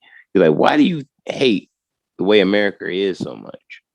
And I was just like, well, I don't really hate the way it is as much as I don't dislike it. Oh no, I hate it. I'm gonna say like because it's like I don't hate America. I hate the way it operates. No, I gotta. I'm coming all the way around on this because I'm like, all right, where I was born, where I'm from, the rules kind of like extend to everybody. The same rules. You play the game, you'll be okay. Nothing really should happen to you. You should be able to have a legit little life. And fair, but what happens when idiots have the power? But that's what I'm saying. But the root of what Mexico is different than what the root of what or was built on is than the root of what United States, the foundation of that is. The foundation of that has always been fuck them niggas over there. Fuck them niggas on the south side. Like real shit. Like, we not paying your taxes, Great Britain. Fuck y'all niggas over there. We the one putting in the work over here, even though it was black people. Like, we the one putting about that type of shit too. Yep. You know what I'm saying? Shout out to my Twitch viewers. But it was fuck them niggas over there. That's what it was. And that brings it kind of similar. Yeah. We holding down our guns, from what I've heard, by all means. And real talk, it's gonna sound crazy, but I'm making it simple. Niggas ain't shit and they ain't never gonna be shit. So we gonna make sure that they stay shit. And then we see it and we fast forward 400 years later. What is it? Fuck them niggas over there. Like, niggas ain't gonna be shit. We not gonna let them be shit because we gonna make sure that they still ain't shit. And we gonna keep our guns. Yeah. So and it's one of those things, like, just on like a normal person. If you treat America, imagine America as, like, in the words of great Chris Rock, as a big titty woman. If you look at her as like a big titty woman, she a big titty woman. She beautiful. Oh my gosh, she's gorgeous. Whatever the fuck you think a big titty gorgeous woman is, whether she fat, white, black, blue, fucking look like Marvin the Martian, I don't give a fuck. This is a big titty woman. Just sit with me here. And the only thing that's wrong with this bitch is that she got some fucking past flaws that she ain't never dealt with. That all she gotta do is sit down with a motherfucking therapist, work out some shit, and this bitch could be dope as fuck. But that's all she gotta do is acknowledge this pain, try to talk through it, get past it, and we can live a beautiful life. But imagine that this same big titty woman is like has those problems and traumas, and is like, I ain't going to go see no motherfucking therapist. Real bitch don't need no therapist. Fuck out of here, nigga. What you mean? Yeah. You're never gonna figure. You're never gonna get, like, the bitch is never going to get past or evolve past that. The foundations of what makes her the terrible person that she is not, you know what I'm saying, isn't going to improve anything if she's not going to acknowledge it. We know what the roots of the United States is. We've refused to acknowledge to try to change that through Senate and through Congress. Shout out to y'all across the pond. The different things about across the pond, even though they were involved in slave trade and shit, is the fact that their civilization wasn't bred on racism. It wasn't bred off of the gun right and rule. They've existed so fucking long, these motherfuckers was going to war with swords. It's a fact. Like, when you had to go through a whole period of like thousands and hundreds of years where you had to go touche on a motherfucker. Mm-hmm. How the fuck, you know what I'm saying? By the time the guns come about, you kind of like, nigga, I mean, my grandfather cut a man in half in the last war. Like, I don't give a fuck about this shit with bitches. You feel me? Yeah. You know what I mean? You can involve yourself in something really fucked up ethically in as far as slave trade for 150, 200, 300 years. But if you existed for 1100 years, 15, whatever, it's a small fragment of points where it's like, this doesn't make us a civilization that we are. Yeah, we benefited from it, but there is, you know what I mean? It's not a part of what makes us us. You know what I mean? That's the thing. And it's like, that's what America is. And we refuse on a political and a legislative level to say, all right, we fucked up. We need to do things different. Yes, we know the NRA does this and protects this and this, us, and woo, woo, woo, but we need to do something different. Because if we don't, this shit's going to keep happening and happening and happening. One of the dopest movies in like of the last era, Traffic. You seen that movie? Yeah. Remember that shit? The only reason them fucking politicians even cared about anything that was going on with the drug trade and shit was because dude's daughter was in the original Venom that was in the shitty Spider-Man 3 movie was fucking doing heroin and snorting crack off each other's asses and shit. Like that 70s show ass nigga, Eric nigga. Anyway, like that's the only reason that they even gave a fuck about trying to stop anything, because it was like, yo, this shit hitting the black communities, no one really gives a fuck. Shit hitting the Latin communities, no one really give a fuck. Shit hitting Asians, no one give a fuck. But if it hitting these rich white politicians that are on Capitol Hill and shit, the motherfuckers in power, your daughter is really out here strung out doing tricks in a hotel room to get her next H fix. You know what I mean? Yeah, that's a problem, buddy. Yeah, that's a problem. It's an image problem. We got to do something to fix this. Oh my God, it's reached our own communities. Boop, boop, boop, boop, boop. And then it has to happen. And it's like, I personally, like most times I would be like, you know what? Yeah, put that energy out there. Have something terrible happen so they fucking pay attention. But I wouldn't want that energy that someone lose their kid on any fucking body. On anybody. I don't give a fuck how fucking terrible of a person you are.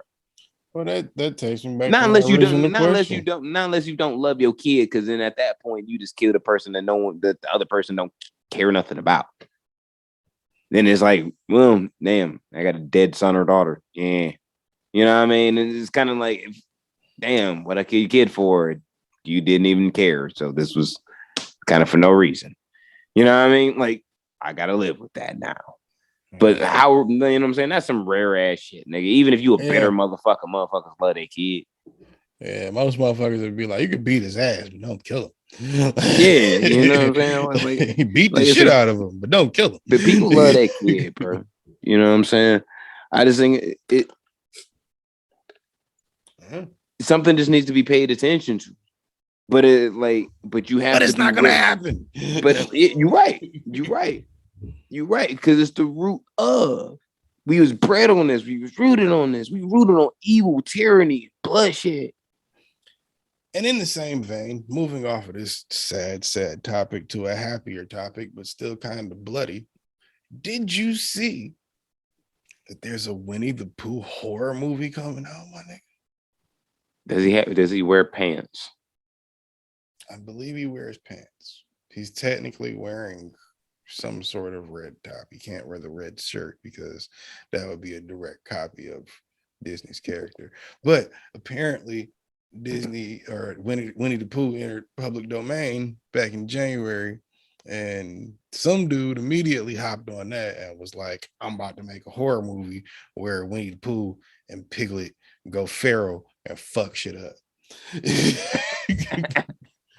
I'm there for it. The storyline or the plot apparently is Christopher Robin goes off to college, but when he goes off to college, because of how he was growing up as a kid or whatever, kind of just grew further and further away from Piglet and Winnie, and just kind of went off to college and was like, fuck y'all niggas, and just left them.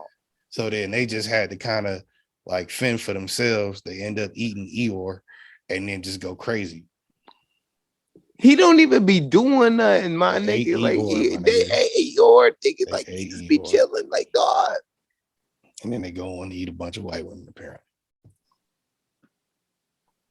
Like, I'm a fan of. But, my mom loves Eeyore. Like that's her favorite character and shit, nigga. Because she was like, yo, that nigga just be chilling there. Like, he don't even be fucking with nobody. Like, he just be chilling, but he know what everything be going on because them niggas be loud. I'm like, like, you right though. Like, he just be chilling. He just be trying to sleep. And they ate this nigga. Pharaoh. Nigga, they was off in the woods by themselves. Pharaoh trying to make shit happen. Ran out of ways to make shit happen. You know, first one to go is a nigga out the group.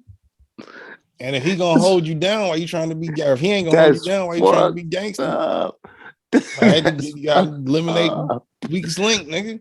Where Tigger at, bro? Where my nigga He ain't Tigger? in public domain yet. Can't use them. Damn.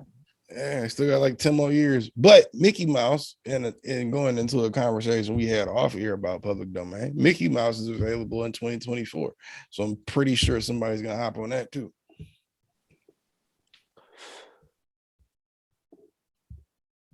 Disney will get a RICO charge.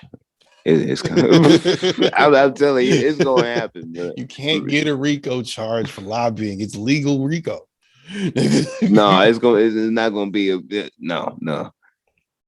Lobbying is literally legal RICO. Yeah, racketeering is gonna come up somewhere though. There's gonna be some racketeering. It definitely is. And I found out. Conspiracy. Yeah, like I bet you could walk into Disney headquarters today and probably get a conspiracy vibe.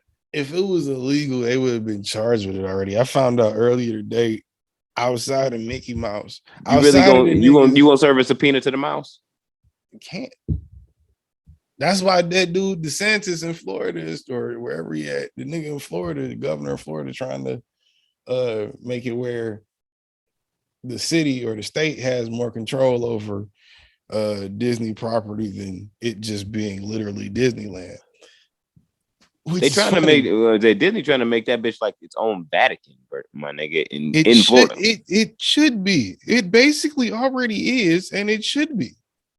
First off, it's the best part of Florida. Literally, it is the best thing other than the hood and Miami. I'm gonna say I'm grown now. Miami. I was say Miami where it's at. I'm grown.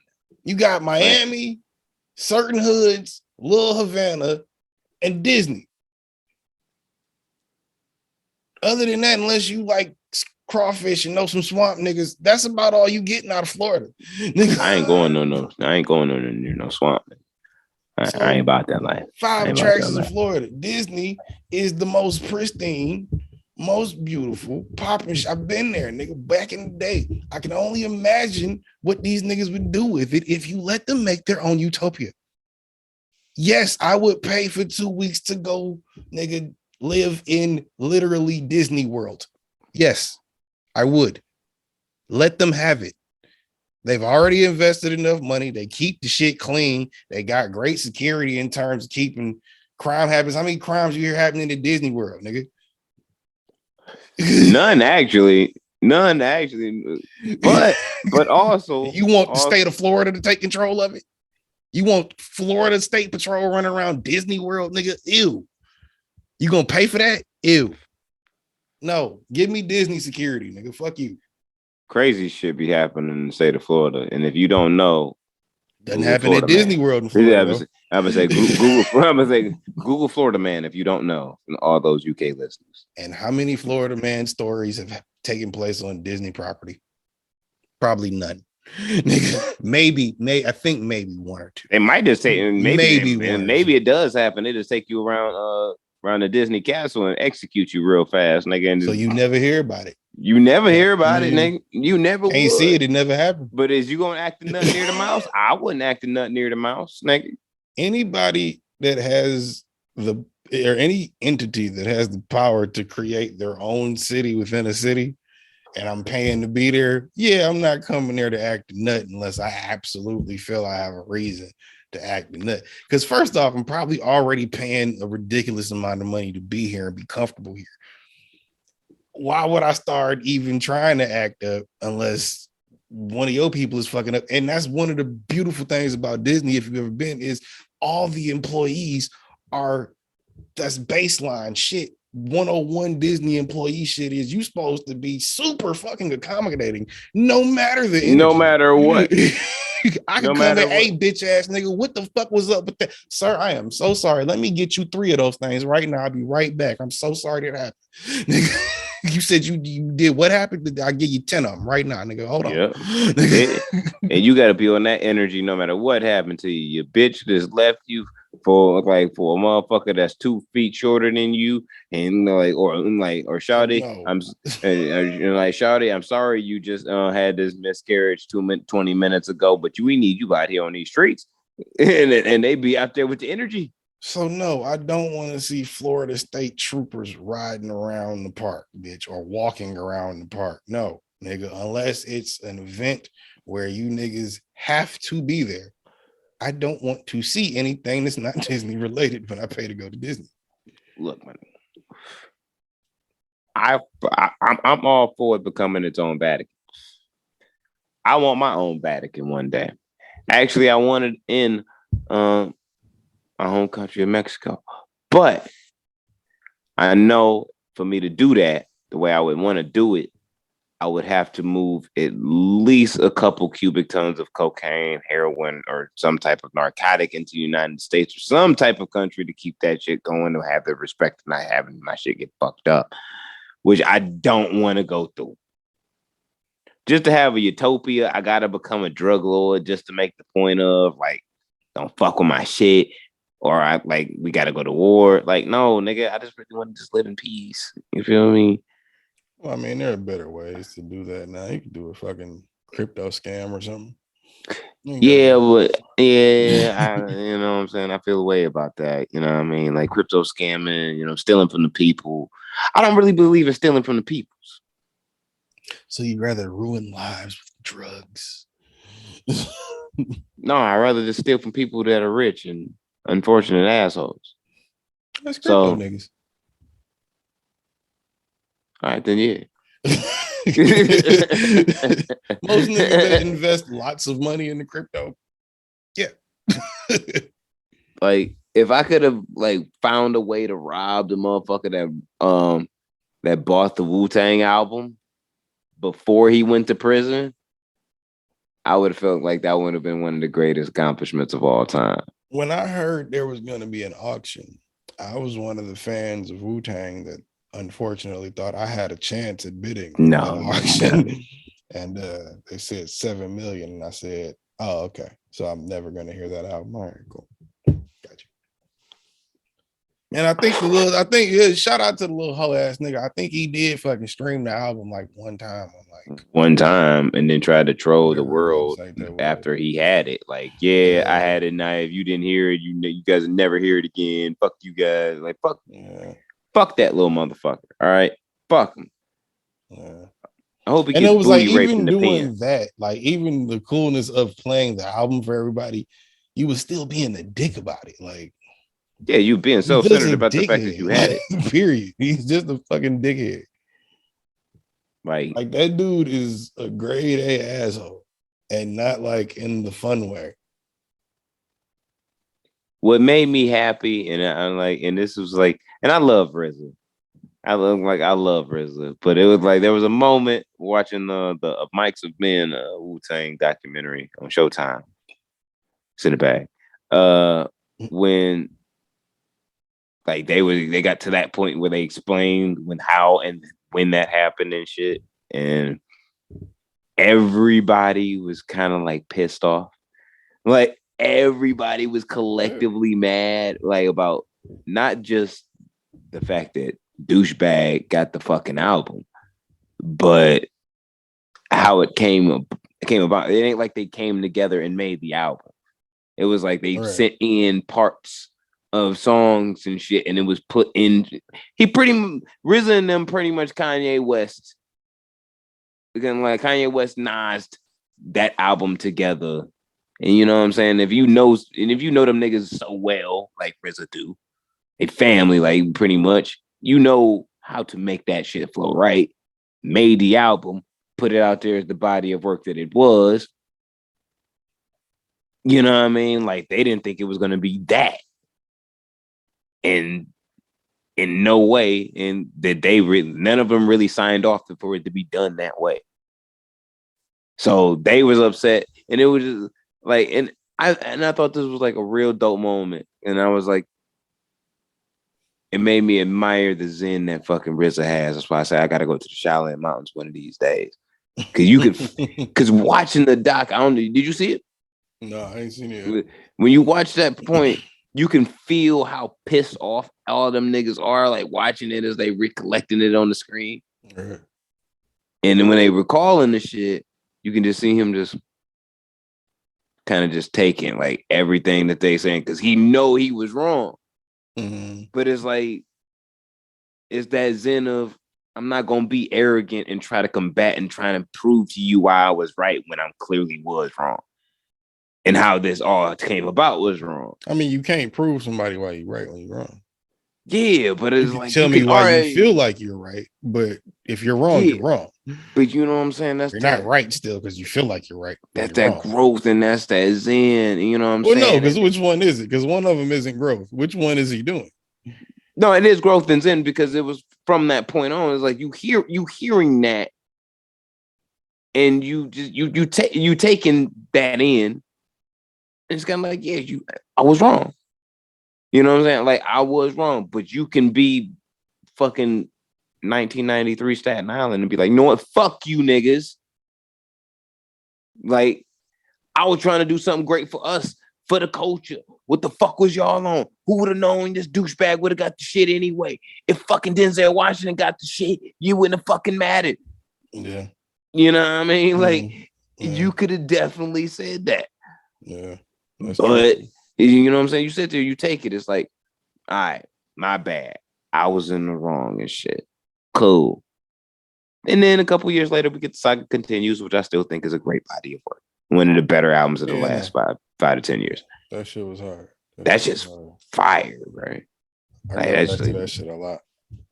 Like, yeah. Like, yeah. I'm a Wu-Tang fan, though. Like, I fuck with Wu-Tang. I've been on the Ghostface kick lately. I've been playing a lot of Iron Fist. Been playing a lot of Iron Fist lately. I've been on a Raekwon kick. Real talk. Because I was listening to West Side, and as I was listening, like, a couple of his projects, he has Raekwon on them shits intro. And it just made me think, I ain't listened to Ray in a minute. Nigga. Went down the rabbit hole and was like, if we don't have Raekwon, we don't get West Side Gun, nigga. We don't get West Side. That's a fact. And Raekwon raps significantly better than West Side. Shout out to Gun, though. That's a fact. It was even like, a point in the Isaiah Rashad interview where he was talking about how he's been like discovering, I guess, certain shit about certain artists and shit like that he didn't know before. Like, nigga, somebody been listening to a lot of Nas. He been listening to a lot of fucking like just shit about Nas he didn't know, like other niggas and shit. And I've been doing that same thing with Wu-Tang lately, like just kind of like, like I've always paid attention to Wu-Tang. I've always like listened to him. Never really like fully dug into all of them niggas' albums individually. You know what I'm saying? Like their individual joints. I've been on some Ghostface shit, crazy. I've had my Raekwon kicks in the past. I've had my Method Man kicks forever. My Ghostface, I just never really got that deep into the albums though. Like recently, I've been like, yo, how was Ghostface not always been one of my favorite rappers? Like, Cash Rules Everything Around Me plays in 8 Mile. Nigga, that's my ringtone right now. Nigga, and it was like when my phone isn't on vibrate. Like just hearing that in the movie, I was, what the fuck is that? Like it just stuck with me. And then and I had to go find what that was. I scoured the fucking internet and I was like, oh, Wu-Tang. And that was it.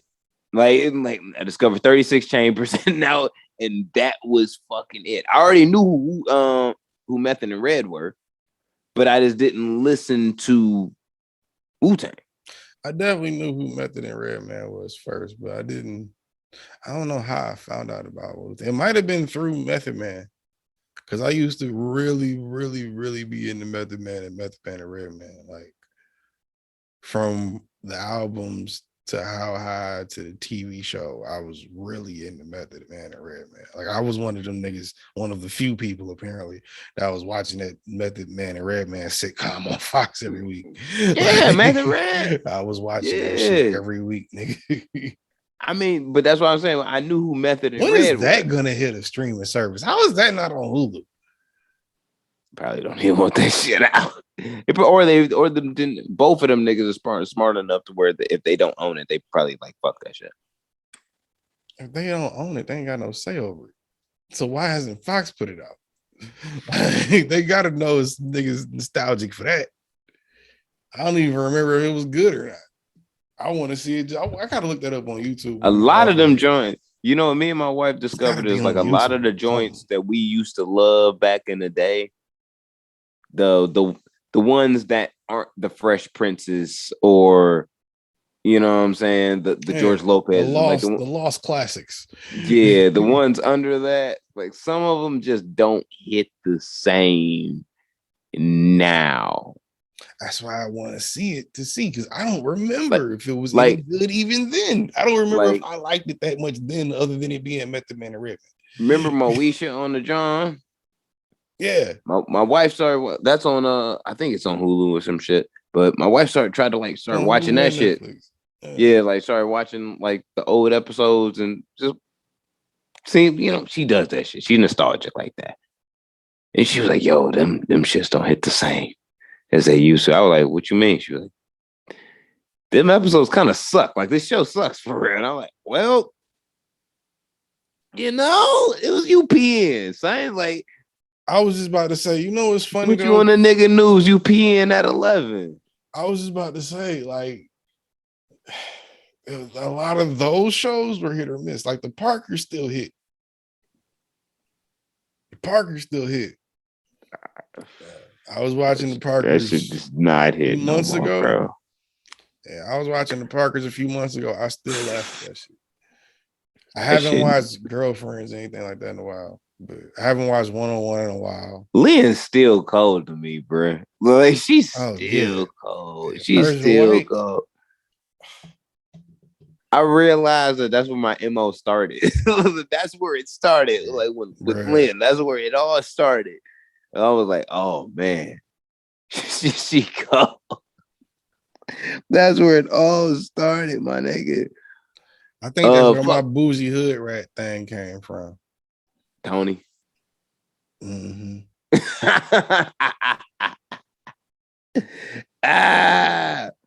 Because it was always Tony was like, nigga, I want to fuck the bougie out of you. Like, she wanted the motherfucker, like, you want to be the nigga that just like fuck her life up type shit. Like, you know what I'm saying?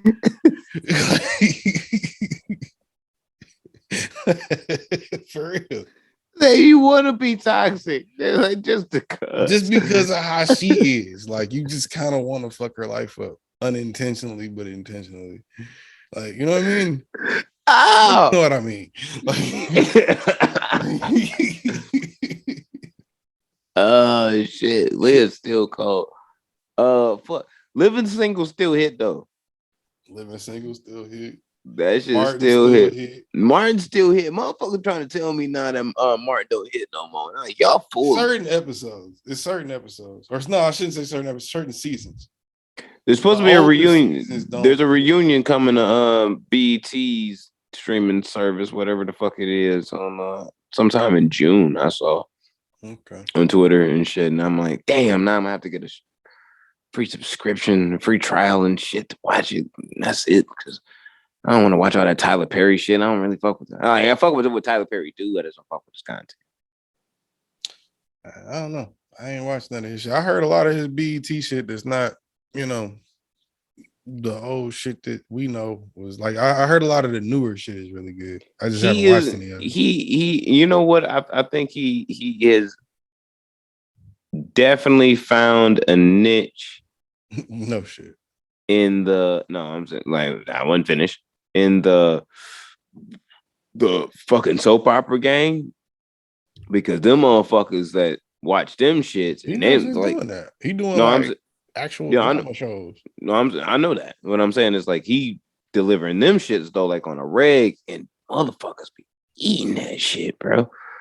Like yeah, but I'm saying there ain't really been no black soap operas in a minute, nigga.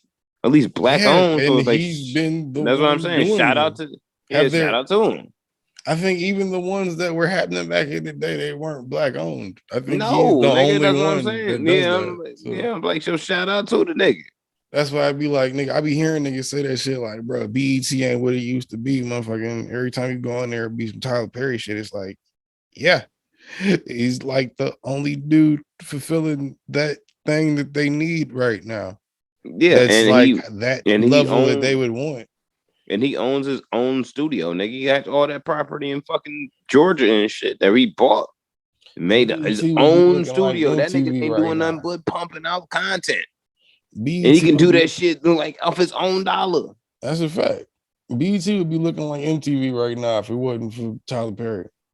Matter of fact, actually, Tyler Perry is their Rob Dyrdek, but he does it in a better way because he makes not more than he makes more than one show about. He actually makes content. Yeah, like, you know he's not the surviving lifeline. Shit. He makes the content that makes the shit tick.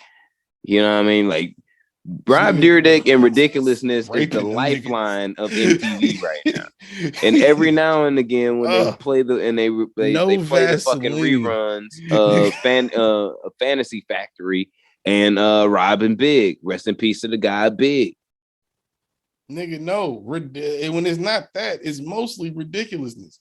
That's what they play all day. That's what I'm saying. But every now and again, they do play reruns of Fantasy Factory and or Robin Big. That and Teen Mom. That's what they have. It's like 10 different 5 different versions of Teen Mom. It's Rob Dyrdek and pregnant teenagers. That's what's keeping MTV afloat. And teenagers are grown women that used to be pregnant teenagers. Because I found that out from my ex, motherfucking. There is a whole slew of content related to the girls that were there when the show first came out, and everybody was like, "You're really making a show called Teen Mom?"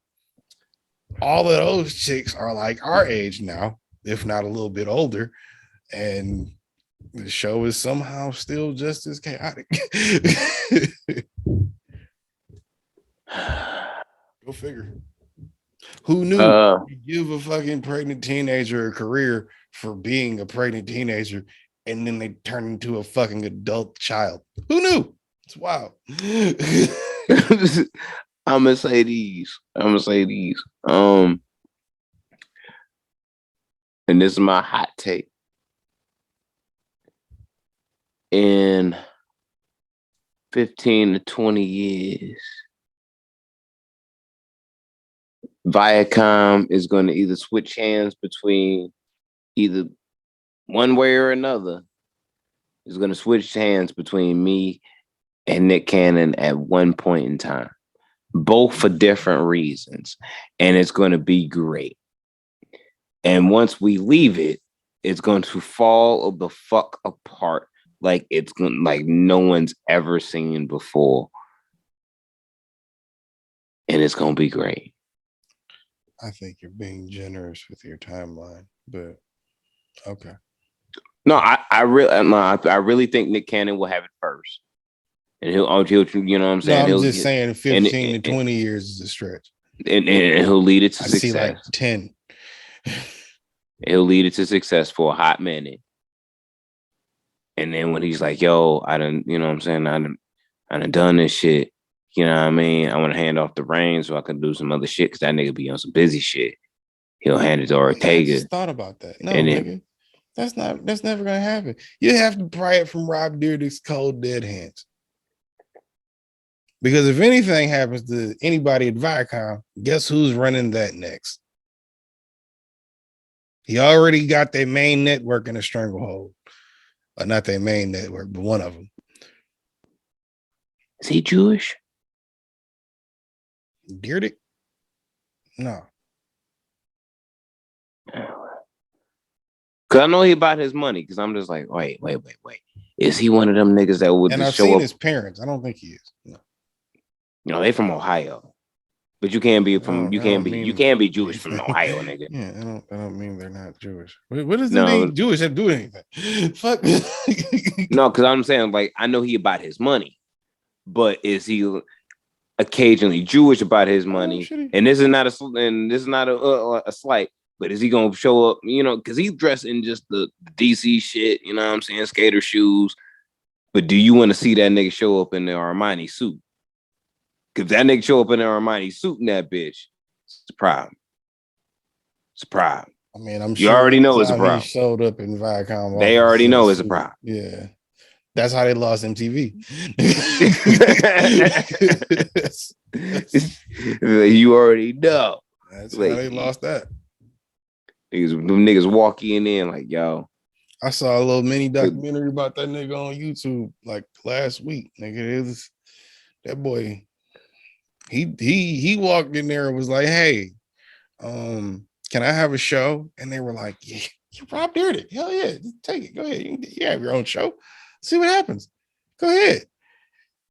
And then I think season 1 happened. They shot it.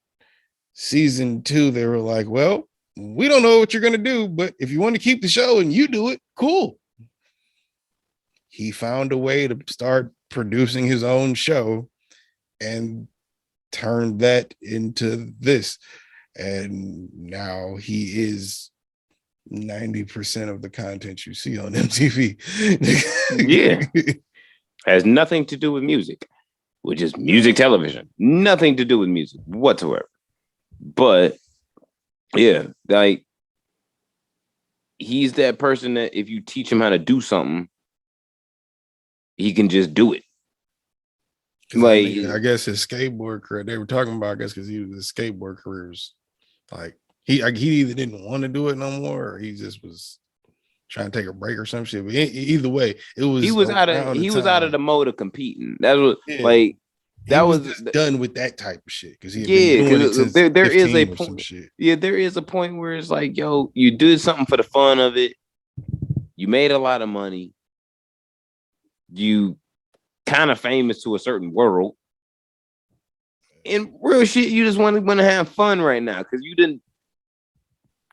What was fun to you became competition and then became a job as well as competition.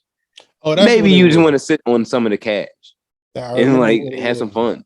I remember what it was. Now it was Robbing Big. MTV produced all the Robbing Big, or at least the first 5 seasons. Some shit. I think the last season Rob had to do.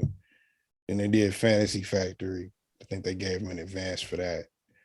So he used their money or something. And they didn't want to renew it unless he could do the whole thing. And he did Fantasy Factory. That shit, he got cool, big again. Numbers did crazy all over again. Mm-hmm. And he ended up Fantasy Factory, Ridiculousness, all the other shows. And then Ridiculousness is on like its 24th season. More successful than Tosh.0. Is Tosh.0 still a thing? Nah, he wanted to stop. His I think his Tosh's contract was 7 and he did 10. He just wanted to stop after 10. I feel that. Because Tosh was keeping up fucking Comedy Central. I feel that. You're gonna have to really pay me. Like pay me. Like pay me. Yeah. But that's what he was saying. That nigga, but that's what I'm saying. Like whether Rob Dyrdek is Jewish or not, he probably came in super Jewish for that contract. Like, yo, y'all don't got guy code no more. Y'all ain't got girl code no more. Y'all ain't got no music no more. Y'all ain't got motherfucking the real world. Didn't even call Carson Daly back. He ain't even got a working TRL show. Matter of fact, Carson Daly's on the Today Show now, nigga. That's how old we are. I saw that nigga on the Today Show in the morning version, not like the late gets up night in the version. morning. He's on the 7 a.m. version, doing talking about movies and shit. Like Carson Daly, fat as hell. Remember that cut scene in Chappelle's show 20 years in the future? That happens. He kind of looks like that now. No. He's on the Today Show talking about some. Yeah, so in Hollywood news, I saw that shit. I was like, nigga. Is he still as big an asshole as he always was? Probably. It's Carson Daly. Right. I'm gonna say his name's Carson. Nigga. He still comes off like the same guy. All right. Well, you know what I'm saying? Stay true to you, nigga. Be an asshole. He's a news guy. What do you want? But MTV Raps, MTV Raps is coming back. For the 100th time. Who's hosting it this time? Guess who? DC Young Fly. Conceited. Close enough. And guess who's the first guest? Guess who? NLE Chopper. No. You get one more. Yo MTV Raps conceded hosting. Who's 2022. 2022. Nardo Wick. No. Frederick Gibson. You sure they still gonna air that? Probably not. but he is queued to be the first guest on the reboot of Yo MTV Raps. Now it goes into the off-air conversation that we had yesterday, where I'm like, yo, you can't do a rollout when you done got your ass beat twice in 6 months. You can though. It's not gonna be the same. Rollout you schedule. Exactly. It's just gonna have to tweak it a little bit. Imagine if Terrence would have exposed Aubrey's child and beat his ass all within the same time frame. It would have been terrible. He couldn't walk around with cornrows right now. No. Would Scorpion still be Scorpion if he didn't change a single thing? Yes, Scorpion would still be Scorpion, still be a great album. But that rollout to the album wouldn't hit the same. It wouldn't hit the same at all. So therefore, with him getting his ass beat with ice in the past, still man, 5 months. Keep on. Frederick Gibson don't want to see. Indiana is not that far away from here. Nigga, he don't want to see my hands right now. He don't even want to see my hands right now. I want to see you, and that's the next fight. After you take out 6ix9ine, gotta be you and Freddie. Now, see, that's the one where it's like we gonna go blow for blow. You might have to put your money down, buy the popcorn. You and Frederick? I'm whooping you this. and Big Rabbit, nigga? I'm what? Or you and Little Rabbit, I should say. What? You and Bunny, nigga? What? You and Bugs about to go. What? What? I'm definitely selling tickets. What? I take the under. I don't know.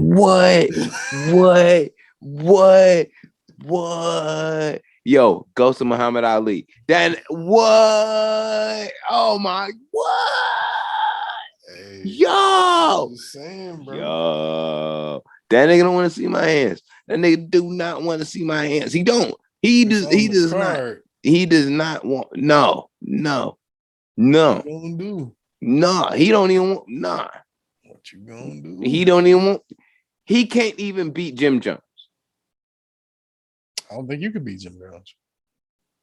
I got a better chance to beat Jim Jones than both of you niggas. I think I could beat Jim. I think I could beat Jim today. I don't know. I beat Jim today. I think Jim's like what? All right, 5'10", 5'11", something like that. I seen him play basketball. Might be 6 feet. Maybe. I seen him play 21 with Fab and some niggas. Nigga, he gets winded real quick. So, I got this one. I'm just saying, I got this one. I mean, niggas got tired in 5 minutes. I'm like, I got this one. Go like a butterfly singer, be on that nigga. I'm good. But Freddie, oh, that nigga ain't got no hands. He ain't got no hands. He got negative hands. I think Frederick, when he's trying to eat and simultaneously running from a group of people, does appear to have no hands. But at the same time, I also think maybe one-on-one in a ring. All right. go, nigga. Let's go. What we doing? What we doing? Let's go, nigga. What we doing? Look. At this point, me whooping Frederick Gibson's ass doesn't do anything for the city of Detroit, and it doesn't do anything against the city of Indiana.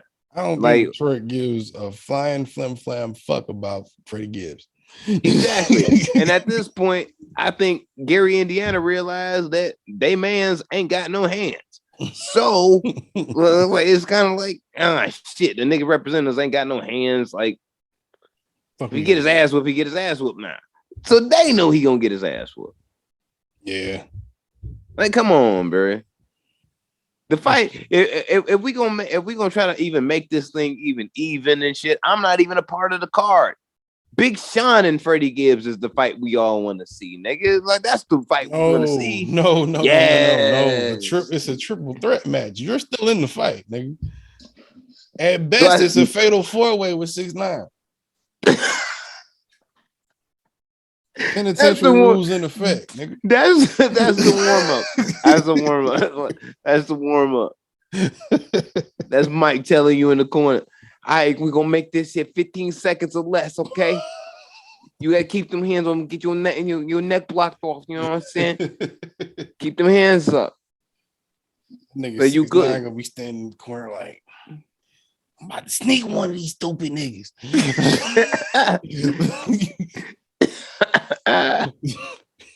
He gonna see that fucking. He gonna see this left hand hook. And, be dead on the ground and shit. Oh my god! But look, he don't want no smoke. Freddie don't want no smoke. He really don't. He really don't. I think he does. He can't have no smoke with BSF, drum work. Matter of fact, Griselda as a whole, more than likely, he can't even call Ransom and them niggas no more. Because they associate with them and shit. So that's a no-go. Can't matter of fact, ain't Mad Lib from New York? He can't even go to New York right now. Like, at all. You can't go to upstate or fucking New York City, New York, my nigga, at all. At all. Nigga, Mano gonna call that nigga out. Don't involve Mano. Mano and Jim Jones just dropped the album today. It's fire. I know, I'm sure. I need to listen to it. But nigga, Mano is the last nigga that needs to get involved in any of this. I think for everybody's safety, we should, and freedom, including Mano, we should just fucking fall back, chill, see what Frederick's gonna do. Is he gonna keep rapping gangster? Is he gonna move different? Is he gonna talk different? We have to see. Frederick's only. There's always you can always just go away. He just had what he did on what was it? Winter in America. That song. He just needs to be 70s Drake. That's what he needs to try to be now. Like, he needs to try and fit inside of a different era and make that music today, because now you can't be Gangsta Gibbs no more. You gotta do gangster though. You can't not be gangster. Winter in America is done kind of gangster, but he dealing with the consequences. But he can't be gangster no more. That's what I've been telling you. You can't be just because you. But be established. Just because you lose a fight, don't mean you're not gangster. You can't be gangster and get your ass beat. Like, really get your ass beat twice in 5 months, bitch. You can't do that. You can't do that. That's not gangster. That's not gangster. It's not gangster. That's not gangster. But it's the consequences of trying to be one. No. You was eating both times, bitch. You was eating both times. And you could have picked one. You could have shut the fuck up, but you didn't. So that's on you, nigga. You was caught with the roof, Chris. You was caught with the roof, Chris, on the fork, bitch. Both times, my nigga. Come on, niggas is not running up on. Do you understand? Look, I don't know where this shit is gonna go. I am not Frederick, nigga. If you run up on me at Roof Chris with a fork in my hand while I am mid cut of medium rare steak with my bitch, and you think you gonna try all my niggas, and you think you gonna try anything, You're not leaving that restaurant. I am. You're not. I might be leaving in handcuffs, but I'm leaving that restaurant. You're not. You're not. You might leave in the bag, but you're not walking out that bitch.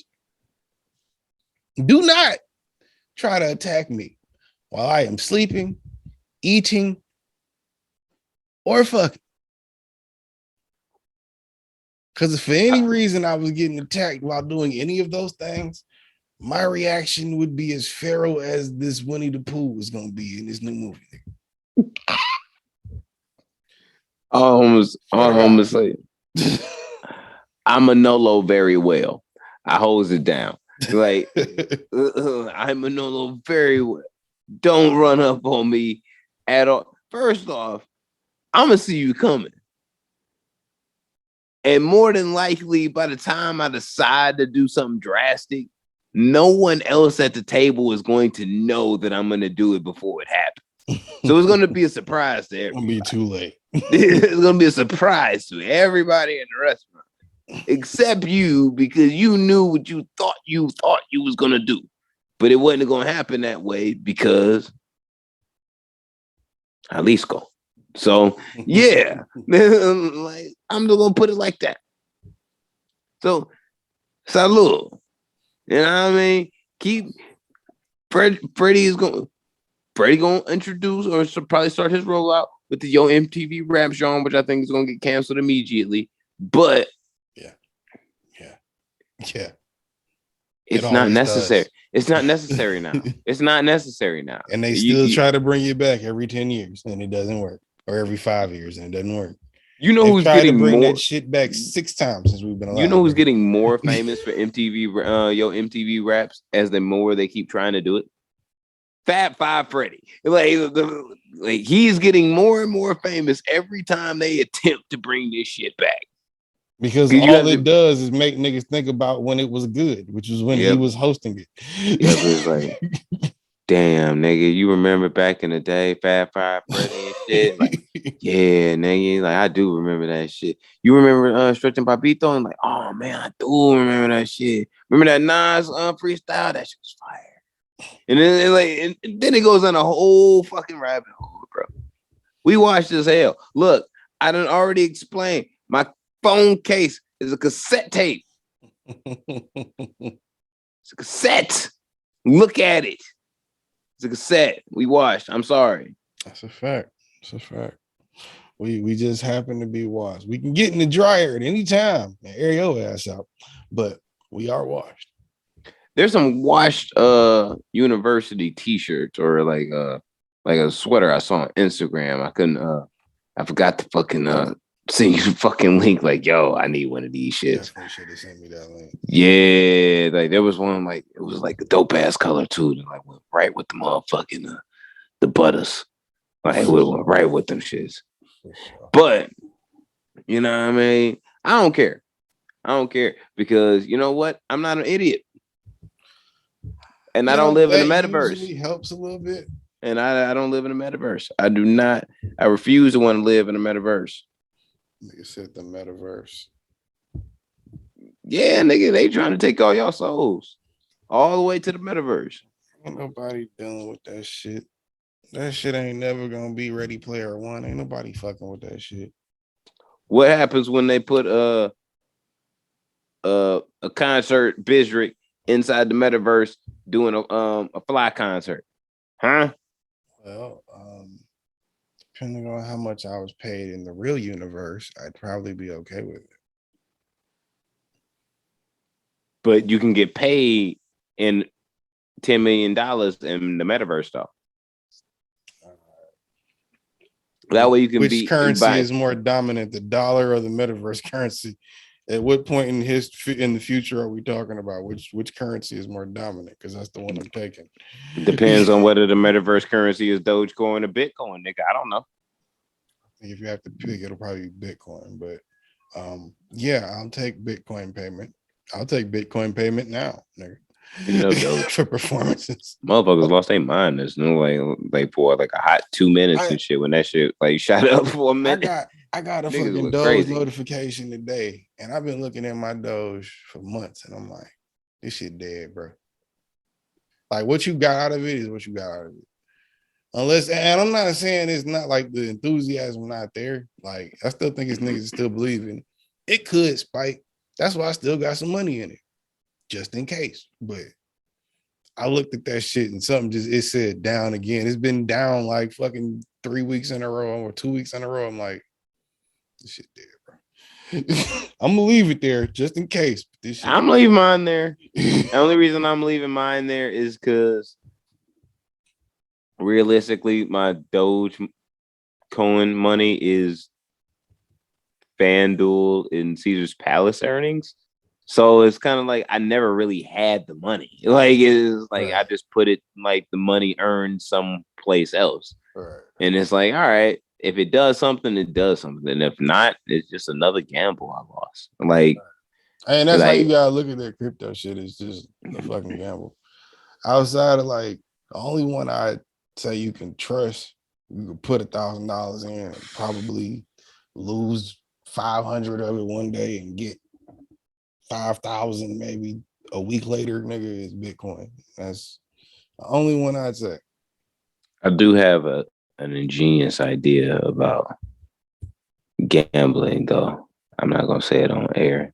I'm glad. I don't know why we talking about it now, but yeah, I had an ingenious idea. I'm gonna share it with you, but no one's ever done it, and I think is where we make the billions. But yeah. Well, before we get up out of here, why the fuck is Russia banning Morgan Freeman? Because he's God, and I don't think Russia likes God. Putin thinks he's God too, or wants to be God, so he's jealous or something. No, actually, this goes into I was watching The Americans this year, and that's when I was like at the top of this year and shit, and really like trying to like finish the show. Not bad. I haven't has this episode. Has its slow moments, but you know what I mean. Watching the show, and there was a point where their daughter is, because she knows they spies and shit, starts going to church to try and cope with the shit. Right. And they like really like anti like church and God and all that shit. And I'm like, all right, they assassins. They probably witnessed motherfuckers say like, please God, no. And God never came. Brain out. You know what I mean? Right. Like God never came for their ass. You know what I mean? And like, dude, who, you know what I'm saying? Dude is like, man, like, what's the worst to fucking happen? You know what I mean? Like, she's going to church. Like, who cares? Maybe we don't care, but she growing up in American society, nigga. They care. Like, the fuck? So it made me Google the fact, is like God or Jesus like a thing? Is Christianity like a thing in Russia? Because I knew it was, it's a thing, but it's not. The niggas protesting right now. Yeah, it's a thing, but it's not really a thing. It's not the majority like it is here. Yeah, it's like church and state is like really, really fucking separate. Like state don't fuck with church. It's a lot of agnostic motherfuckers or atheist motherfuckers. Yeah, like it's agnostic Christians and shit. You know what I mean? But can't be an agnostic. Well, if that makes sense. But yeah. But it's like different. And I'm like, oh, okay. So it makes sense of why they really probably don't give a fuck about Christianity as much or religion in general. You know what I mean? Like they've always been, or it seemed like they had a dark outlook. Yeah, that's always the joke about Russians is, you know, they savages in the sense of like when dark shit happen, they be like, fuck it, have a drink and get over it. You'll be fine. Because it's fucking snowing like 12 months out of the year. Like, yeah, you gonna do that shit. And like you gonna feel like that. Vodka. So, now. Yeah, they kind of just come off like that. Vladimir. Worried about God. Short now. You know what I mean? Like it be like that. You know what I mean? Like I completely fucking understand it on that shit. But it made me just kind of like, yeah, nigga, if you talking about Mr. Morgan Freeman, I'm sorry, like putting blasphemy on your name, Mr. Morgan Freeman, not adding the Mr. for a second. I'm sorry. But yeah, like they even know that Mr. Morgan Freeman is God. That's why he banned. That they know. I wonder what he said when he saw that. Like, the fuck did I do? Why? You know what? If Mr. Morgan Freeman was not so mild tempered, he release a plague on them niggas. Like if he was not so mild tempered, if he was not the one time you confuse God, like the fuck did I do? Like in this one instance, what did I do? Like Mr. Morgan Freeman already know that he's not well liked over there in Russia. Think about it. Mr. Morgan Freeman has been 85 years old since 300 BC. Like, think about it. Think about it. There's no way on earth. There's no way on earth. That's just how long it's been recorded. That's how we know it's been recorded. That's it. There's hieroglyphics about Mr. Morgan Freeman. Do y'all understand me now? You hear me? Like, do you hear me? Jesus. I think Vladimir just a jealous little bitch. Look. We not gonna put no blasphemy on Mr. Morgan Freeman. Not on this podcast, not on this podcast network, not in this media group anyway. Talk to Vlad. Look, I don't want none of them curses or none of them plays put upon me in my household. I don't want that. I don't want none of that. Ooh. Right now, mark my words, right now. This is the moment in history. This is gonna be in your children's history books right now.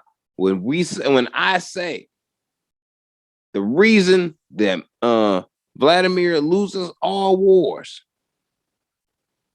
ends up going out worse than Hitler, is because he didn't put blasphemy and curse on Mr. Morgan Freeman, i.e. God. And that's what you don't do. That's not what you do. It's a very strong possibility that could be the outcome to this. Adolf tried the same shit. Look what happened to Adolf. Yeah. Lost a whole war. Lost a whole war. And it was for the world too. It wasn't even it wasn't for it wasn't for one country, it wasn't for two countries, it was for the whole bit. All the chips, little nigga. All the whole bit. That's you a real nigga when you trying to say like, yo, I'm gonna lead a war for the whole bit. I want everything. The whole bitch. Like, there's a lot of bitch. It's a whole planet. There's a rock in the sky. And it's gonna be white. In the universe that's floating around the sun, and the sun is floating around it, and there's stars floating around all that shit. That boy said, I wanted to make the whole world white and beautiful.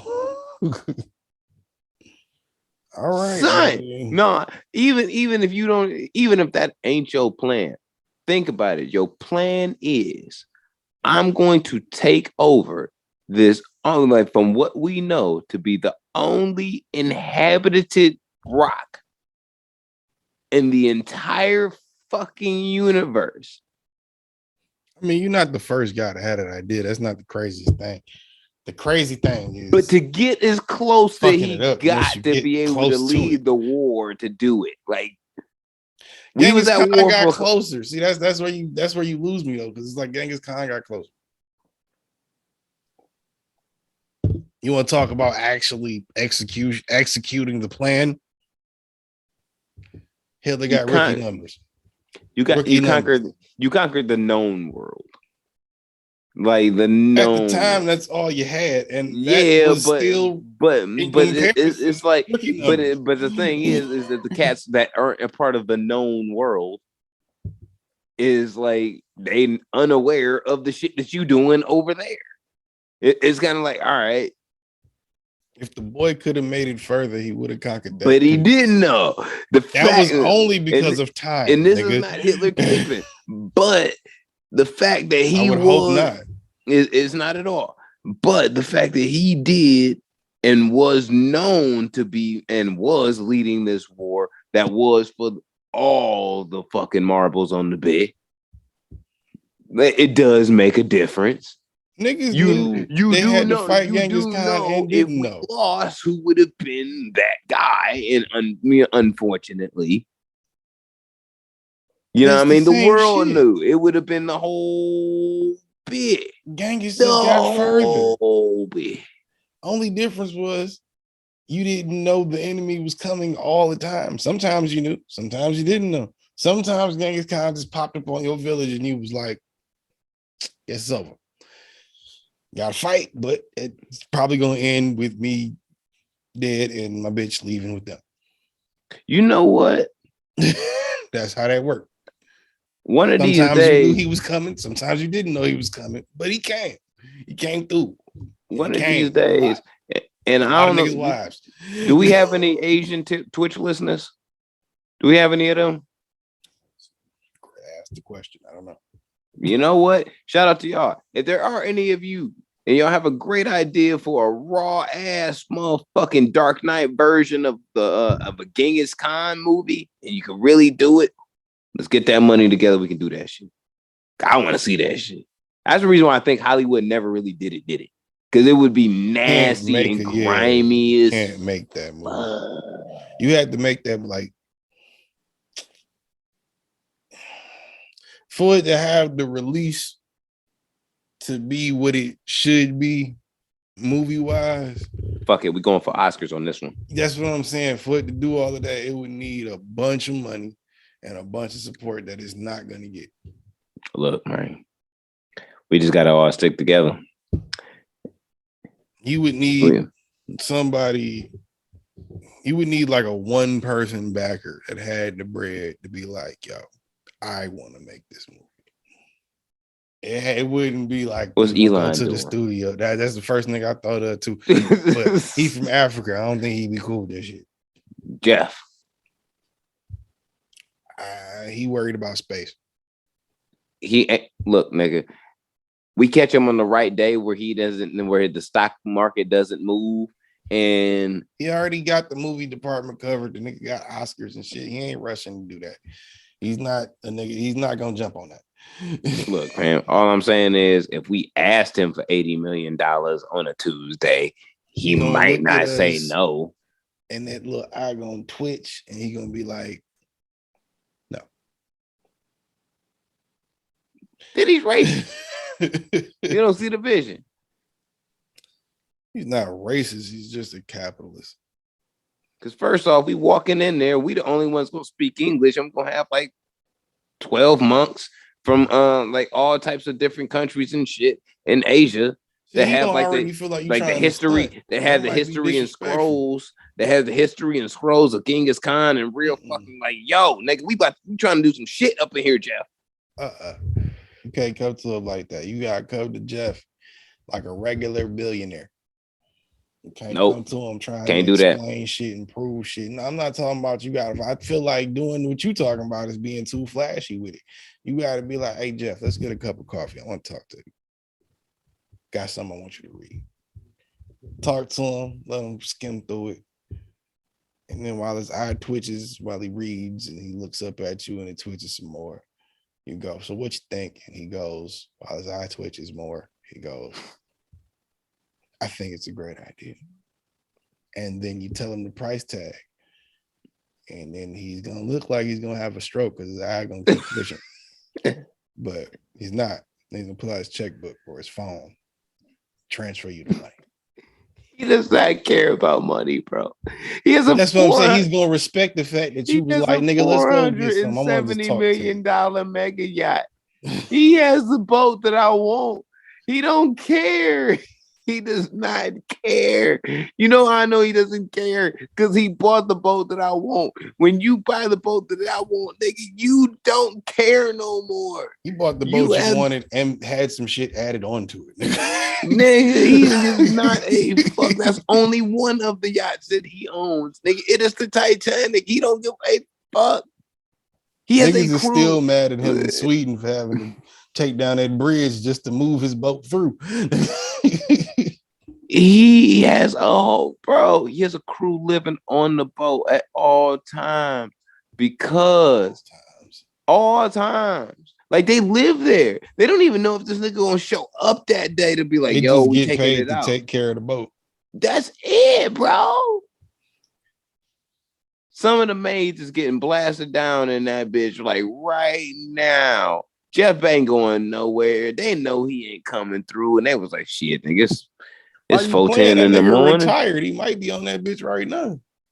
Nah, he ain't on that bitch. That nigga is retired. He trying to put a bigger boat in space and then like float that bitch. Now that's hard. That's hard. That's hard. I can see that being dope. As much as I think Jeff Bezos is an asshole, I definitely think he does have a whiteboard that has like 2 sections like branched off and shit. And it's like, in one side it says like things that Ortega wants to do that's hard as fuck. And on the other side it says things that Ortega wants to do that's hard as fuck that I've done. Fuck that nigga. And like he just keeps scratching it off as it goes down. I'm perpetual like, competition with Jeff yeah, Bezos. just like, man, fuck you, bro. Like I could, like if I wanted to pull out, like if I was at my brokest point and I needed to do, and I've already said this plenty of times, I'm probably gonna pull off high priority heist. I can't do it now because I done told the world. So can't get me for anything. That's snitching. I couldn't even rob him if I wanted to. I couldn't, because he gonna know that it's on the list. He gonna be like, he coming. He coming. This nigga was gonna pull up. He coming. If he don't show up in this bitch with $10 billion, he coming for something. He coming for something. Just gonna pull up on your ass with a bunch of security with his eye twitching, smoking a cigar, talking about some. Thought I didn't know, huh? He already got a text message to go out to everybody, nigga. It's a code. I don't know what it is, but he's going to send it out. Like, little bitch ass nigga. Like, Ortega just showed up here with $15 million. He's coming. He's here for something. He's here for something. He's coming for it. Shut down everything. On rocks. Put all the gold bricks away. Everything. He's gonna try to take it all. Locate his co-host. Where is he? Other side of the planet. Make sure it's not a hologram. It's gonna definitely be a hologram. Fucking mountain somewhere, nigga, chilling with a bitch, eating wild bear or some shit like that. Somebody like that, I'd rob just to say that I did it. It wouldn't even be for it wouldn't be for a fucking really particular purpose. Like, especially if you had like gold bricks or some shit, it would just be for the fact that like, yo, I told you I'd do it. I feel that. Like you can have the bricks back, but the fact that you knew, like I told you I was gonna do it, you said nope, you wasn't gonna do it, and I did it. Yeah. There you go. Matter of fact, that's all your bricks minus 60 of them shits. Why 60? I took those. Where they at? You'll never know, nigga. You don't even know how I pulled this off. I just told you that I did it. Ain't gonna never find out, nigga. Right. Just before you had your mega stroke, nigga, I called you and was like, yo. It's right here. It's right here, bro. It's right here. It's a little light, but it's right here. Don't stress. It's okay. I understand you're having a conniption. That's what, you billionaires have. You know what I mean? I did take a couple of your bricks. And I'm not giving them back, nigga. and a $500 million in Cougar Rams. I'm not giving none of it back. Nope. But we can talk. And yeah, and you wouldn't believe how mad Elon would be if I told him that you had Cougar Rams. So, let's have a conversation. That shit is hilarious. Real talk. While we talking about this, and before we get out of here, I would love to see like a black Bond villain, like a real one, like a real black Bond villain. We haven't seen one of those. I'd like to see a black Bond and a black Bond villain. Both would be dope. Not in the same movie, but both would be dope. A black Bond villain would be pretty fucking dope. I think that's something we haven't seen. Like Idris Elba, I was like Idris Elba kind of fucking ruined his Bond villain resume status by doing that shitty ass Shaw and Hobbs movie. He wasn't supposed to be the villain. He was supposed to be James Bond. Yeah, but you can't. I don't really see him as being James Bond. I see him more or less like a Bond villain. But he both. But he kind of ruined that status because of doing that shit. That shit just kind of made this shit look whack. I definitely think that Harry Potter is going to be a Bond villain one of these days. I'm here for that. I can see that. I'm here for that. I'm definitely here for that. Like him, like Robert Pattinson, has earned my respect as far as things that they've done past the shit that made them famous. So, like 40-year-old Daniel Radcliffe is like a Bond villain. That's fire. That's fire. You know what I mean? That's fire. Well, no, I take that back to what's the name? With the next James Bond movie gonna be a chick. So who's supposed to be the villain in that? It's probably still gonna be a dude. You could use him in that now. Shit. Yeah, well, it's not the next James Bond. It was the next 007 code name. That's pretty much what it is. Yeah. But no, you have to be specific because these motherfuckers are fucking stupid. Because that was like the whole thing when this most recent James Bond that came out. Oh shit! It's how can James Bond be a black woman? That's fucked up. What are you doing? Like, no, nigga, 007, and they said 007 is a woman. Now, is a black woman. And say James Bond is at 007. The code name and the person are two completely different things. They're synonymous, though. We already had that conversation, but they're synonymous. I mean, you make them synonymous. Like that's what they're synonymous because that's how it was introduced. When you think 007, you think James Bond. It's easy for a James Bond fan to be talking about it and be like 007 James Bond and mean the same shit. And you be like, well, you the lady now. No, nigga, you know what the fuck I mean when I say James Bond. But here's the thing with the James Bond shit. I'm actually kind of here for a new take on it because we've had James Bond movies, 50 years? Yeah, we talked about that. Yeah, it's been pretty much done in a different way, but I mean the same way for a long time. So if you did change up some shit and it happens to work, cool. If it don't work, you can reinstitute, or go back to the drawing board and go back to what you was doing before and make it work again. You know what I mean? It's like it go back to the Genghis Khan shit, bro. Niggas just gotta not be scared to make the movie, or niggas with money need to have better ideas for movies when they want to make movies. Because it's certain, like that's why I say, like, nigga, I need some Bezos money for real. Because I got mad shit I would do if I could just fund it and find motherfuckers to be like, hey, what y'all think about this idea? And then everybody come together. We close. I don't care if this shit gets an Oscar, nigga. I just want to put shit out just to see if it works, see if it's dope. That shit would be dope. I just wonder if, if you are in that position, do you buy the mega yacht or do you fucking make the Genghis Khan movie? You know what I'm saying? It's probably gonna cost you the same shit.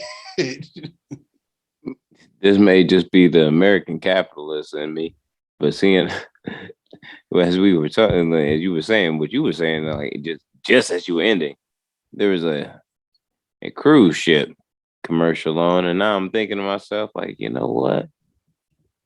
How much is a whole cruise ship? Because then if I flip that motherfucker like 3 or 4 times, I could buy 2 giga yachts.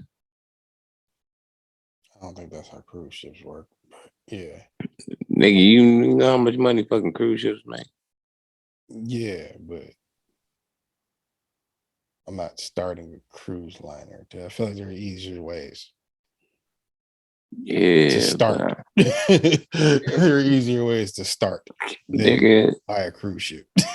Like, I already got the money. Like, look, if I own the fucking cruise ship, nigga, if I want to go on a motherfucking goddamn cruise, I can walk in that bitch and already have the nice suite in that bitch. Nobody gonna ask me no questions. Are you really going on a cruise when you're vacationing on the boat you own? Is it really chilling when you own it? In that sense? Yeah. You know what I mean? Because in my head, I know it's a beautiful thing. Because I'm like, shit, nigga, I'm on this bitch. I got the nicest motherfucking shit up in here. Yeah, because I own it. And on top of that, all these stupid motherfuckers on it are paying me, and they have no idea. As I mean, I reach guess over, that would be fun to be spending money that you know as I is reach the over, money of everybody around you. as I reach over here for the fucking cantaloupe for my breakfast, nigga, like everybody else. I don't know. See, I'm not eating breakfast with everybody else if I own the ship. Look, my experience on the ship, if I'm on the ship while everybody else is on the ship too, because I own the ship and I just wanted to vacation on one of the routes or some shit, my experience on the ship is better than the best paid for one. Nigga, see, on the boat. Nigga, fuck I'm incognito. You know what I'm saying? No, if I'm on that bitch, you gonna know the owner of the boat is on the ship. Nah, I'm incognito. You know what I'm saying? Like, if I got $1 trillion, I could be in a room with a bunch of niggas that ain't got no dollars. You ain't gonna know that I ain't got whether I got $1 trillion or don't. Yeah, that's great when I'm not on a ship I own trying to vacation. When I'm vacation, I don't give a fuck about all of that. I don't care to be that out there in any way. If you don't care to be that out there, then why are you vacationing on a cruise ship? That's literally one of the worst things you could do. Because you don't know who the fuck I am. If you own the, how many people looking at the motherfucker that own the cruise ship? First off, how many people go on cruises and actually enjoy them? A lot of people, nigga. Yeah, and most of them are fucking idiots. Nigga, you don't go nowhere. I've been on cruises. Guess what? There's only maybe one I'd go back to. Can you swim? Very well. Can you? Yes, very well. The fuck you have a does fear that of have to water? do with anything? If I can swim, why would I have a fear of water? Those two things don't come together. You can swim to save your life. Like niggas still have a fear of water. No, do you? No. What's your beef Where with are you cruises? going with this? I think they are a poor excuse for exaggerated luxury for middle class people. And I think most of them could spend their money better. Because the two cruises I've been on, one of them was really good, one of them was mid. I know people that have been on multiple cruises, and I've seen reviews of cruises and shit, and I've heard of horror stories on cruises and shit. Just overall, I get the vibe. Probably spend money in better places when it comes to picking a cruise or anything else when it comes to most cruises. I don't really have a beef with them. I just think most of them fucking suck.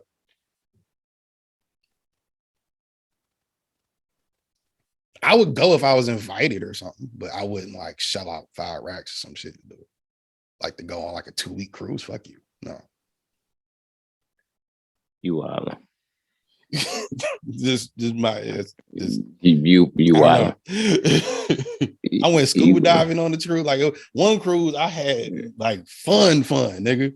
Another cruise, it was like, why do we pay for this? You are. I get Jeff Bezos money. I don't have a house on land no more. Like, I'm gonna keep it real. I don't have a house on land. I mean, you got options at that point. You can have multiple houses on land and one on water. Nope, I just live on water, nigga. That's how I live. I live on water. But I got my helipad on my helicopter on the ship, nigga. If I need to go somewhere immediately far from this point and shit, and like helo there, and then have to take a little charter, you know what I mean? Call in a private, cool. To the next spot, that's fine. We cool. You know what I mean? Like, yeah, I feel that. But if I gotta make a call in, you know what I'm saying, get a Lambo delivered here so I can do my thing and shit, like in whatever city I go to. Hey, it's cool. Even more reason to not go on the cruise ship. But if you what bill? I'm sure there are some secret billionaires out there who are faceless that you would never know are billionaires that maybe just to see what it's like have done it. Probably not repeat customers. You know what I mean? Look, my nigga, you ain't got to see me. I ain't got to see you. You don't even know me. I don't even know you. I might be getting off at port. You gonna get back on this bitch. When I get in, like, and I may watch this bitch go, ooh, shit, that shit going off into the sunset, ooh. And then I get on a private jet right after that and we go to motherfucking wrong. And you know what I mean? I might not, it might just be a real 2-day I'm on the cruise, John. Regardless, nigga, I own the fucking cruise ship and I'm making money off of it. Yeah, that's great. You can own the cruise ship and make the money off of it. That's the I'm point. just not going on it and chilling on it. Shit, it's fucking gross. See, you've been out there with the white people too long. You think you're above nigga. And regular people. I live around the type of white people that think cruises are cool. I live around the type of whites that think cruises are cool. You do live around the salty whites. They think going on a 2-week vacation to the Bahamas is like vacation for real. And it is, but depends on how you do it. That's all I'm saying. How many times you been to the Bahamas, nigga? Once, and it was with Disney, and it was a great experience and worth every fucking penny. But I've heard of niggas I've heard of motherfuckers going through Royal Caribbean, and it was terrible, nigga. So fuck you. You a old mouse ass nigga. Only reason I've been to Jamaica or the Bahamas. Exactly. Was that laugh right there? Shout out to the mouse. Nigga, I might make the Mickey Mouse horror movie while you fucking playing. Look, nigga. My Mickey Mouse horror movie would be you ain't gonna like Mickey Mouse after that. I'm here for it. I'm here for it. I'ma support you. I'ma support you as I point and laugh and make t-shirts of me pointing and laughing at you while I'm supporting you. That's my new AKA, nigga. Busy Blumhouse. What's up, nigga? Busy Blumhouse. Fuck it. What's good? Yeah, it's not better than Super Tech Mojo. I'm sorry. It's not better. It's not better than that. Fuck that. Hell, I gotta make jerseys for that shit now. Hey, before we get out, Colin Kaepernick got so I gotta try for the Raiders. You know what I mean? I trying for the Raiders and shit. I was in the movies when I saw that shit. I was like, huh, that's dope. Yeah, I was thinking to myself like, yo, if he does get it, like just get a second string on and shit, just in case Derek Carr get fucked up. I'm like, yo, I don't give a fuck. I'm buying a fucking Colin Kaepernick Raiders jersey. I'm a Raiders fan anyways, but I'm just gonna get one of them jerseys just because, nigga. I feel it. I got to at that point because I gotta go on the wall, bro. Like at this point, now that has to go on the John. He might not ever give another chance like this again. For real. Especially to play for my squad. Yeah, you know what I mean? Like play for my squad, you might not ever get another chance like that. They've been trying to put this nigga down forever. He grew an afro and they said no. He grew an afro and they said like, no, we don't want you. Afro put his fist in the air and it was over. we had beast mode, and we know what beast mode been done and said. I'm just here so I don't get fined. Right. Sometimes you got to run through a motherfucker face. So what'd you do? Right. I ran through a motherfucker face, like that's what you're supposed to do. Like straight up.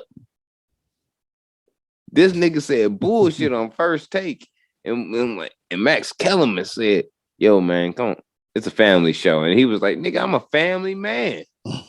Still bullshit. Yeah.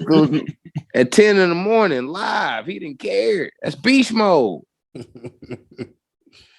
you don't get more, you don't get more, nigga. You don't get more nigga than that. And y'all telling me that motherfucking Colin Kaepernick can't get a job, bro. Well, we'll see, won't we? Because one knee just happens to push him down via gravity a little bit further than the other one. That's it. That's what we saying. That's what we saying. Is what it is, man. We're gonna see how it go. Colin Kaepernick's retirement. That's one way to put it. You know what I mean? But episode 207 Millennials Podcast House of Space Media. We in this bitch. Rest in peace to the guy Ray Liotta. Before we get out of here. Shit. Rest in peace to him. We know what he meant to us as cinema lovers of gangster movies, Grand Theft Autos. You know what I mean? I didn't believe that his passing had come because I didn't really think that I would think of a day when Ray Liotta was gonna pass. Bro, I was just thinking about the nigga like the other day. Like I was like a few days ago, I was thinking about something, and I was like, yo, that nigga's a great fucking actor. Like that shit, man. Yeah. And I watched 67 is like, it's not young, but it's not old. You know what I'm saying? Oh, my dad just turned 70 this year. So it's kind of like for me, I'm just like, damn, dog, you were like younger than my pops. That's crazy. And you passed away, you know what I'm saying? So real shit, prayers for him and his family and shit. That's crazy as hell. Like, I always watch Goodfellas whenever the shit pop on AMC or whatever the fuck. I meant to watch it last night when I found out about this shit. I need to watch it this weekend for sure. Just for the love. You know what I mean? What was his? I think his last joint was Many Saints of Newark, wasn't it?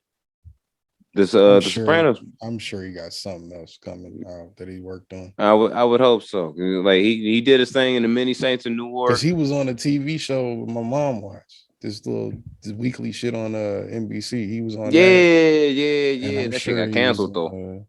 That shit got canceled. I was looking at the like what he's done for outside of shit because I knew there was shit that he did that I didn't see.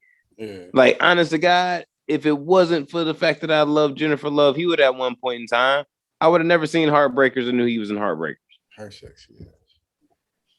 She peeked out, you know what I mean? But no, she's still kind of cold. Her eyes just look weird. She's still kind of cold. She found Cali weed, you know what I mean? But yeah, you know what I'm saying? Like we talking about Henry. It made me think because Henry Hill was trending yesterday too when I seen it. And I'm like, damn, Henry Hill and Ray Liotta, the person that portrayed Henry Hill in Goodfellas, is both like in the afterlife. And I was like, that's fucking crazy. Like we knew Henry Hill was eventually gonna meet his demise one way or another. He was gonna die. Like somebody was gonna snuff his ass, or he was gonna die of natural causes. Like that was all on the shit for him. But Ray Liotta's a legend, cinema. Just now seeing the chat. What? Somebody, oh wow. Okay, I need to like start checking the chat when we're doing this.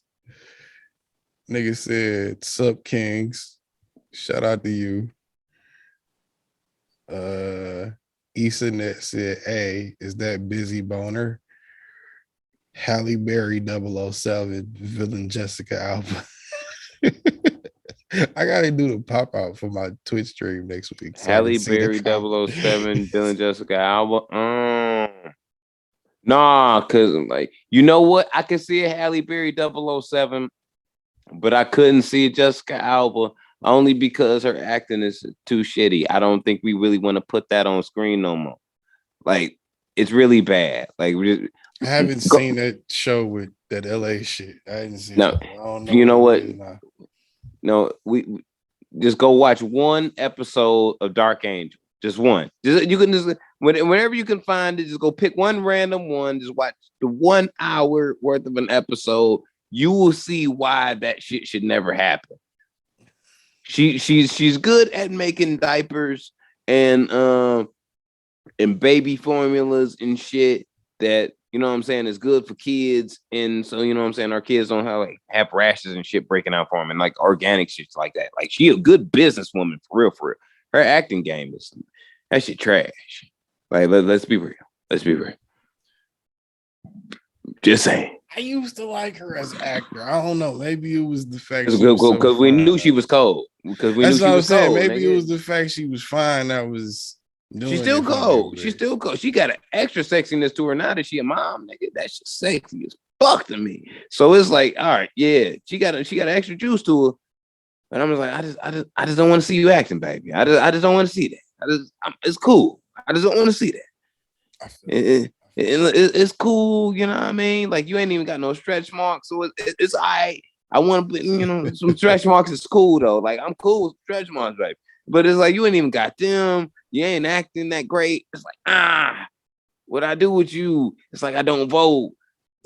Nah, like I just like, what you gonna do? This like I'm just not gonna vote for you. Like I'm at the house that day. I did not vote sticker, but shout out to everybody across the globe, across the pond. Like, share, subscribe. We fuck with you. We love y'all. You know what I'm saying? Episode 207, Millennial Millennials Podcast. House of Space Media. We got this bitch. Salud. We out, motherfuckers. Peace. If I could end it, can I end it?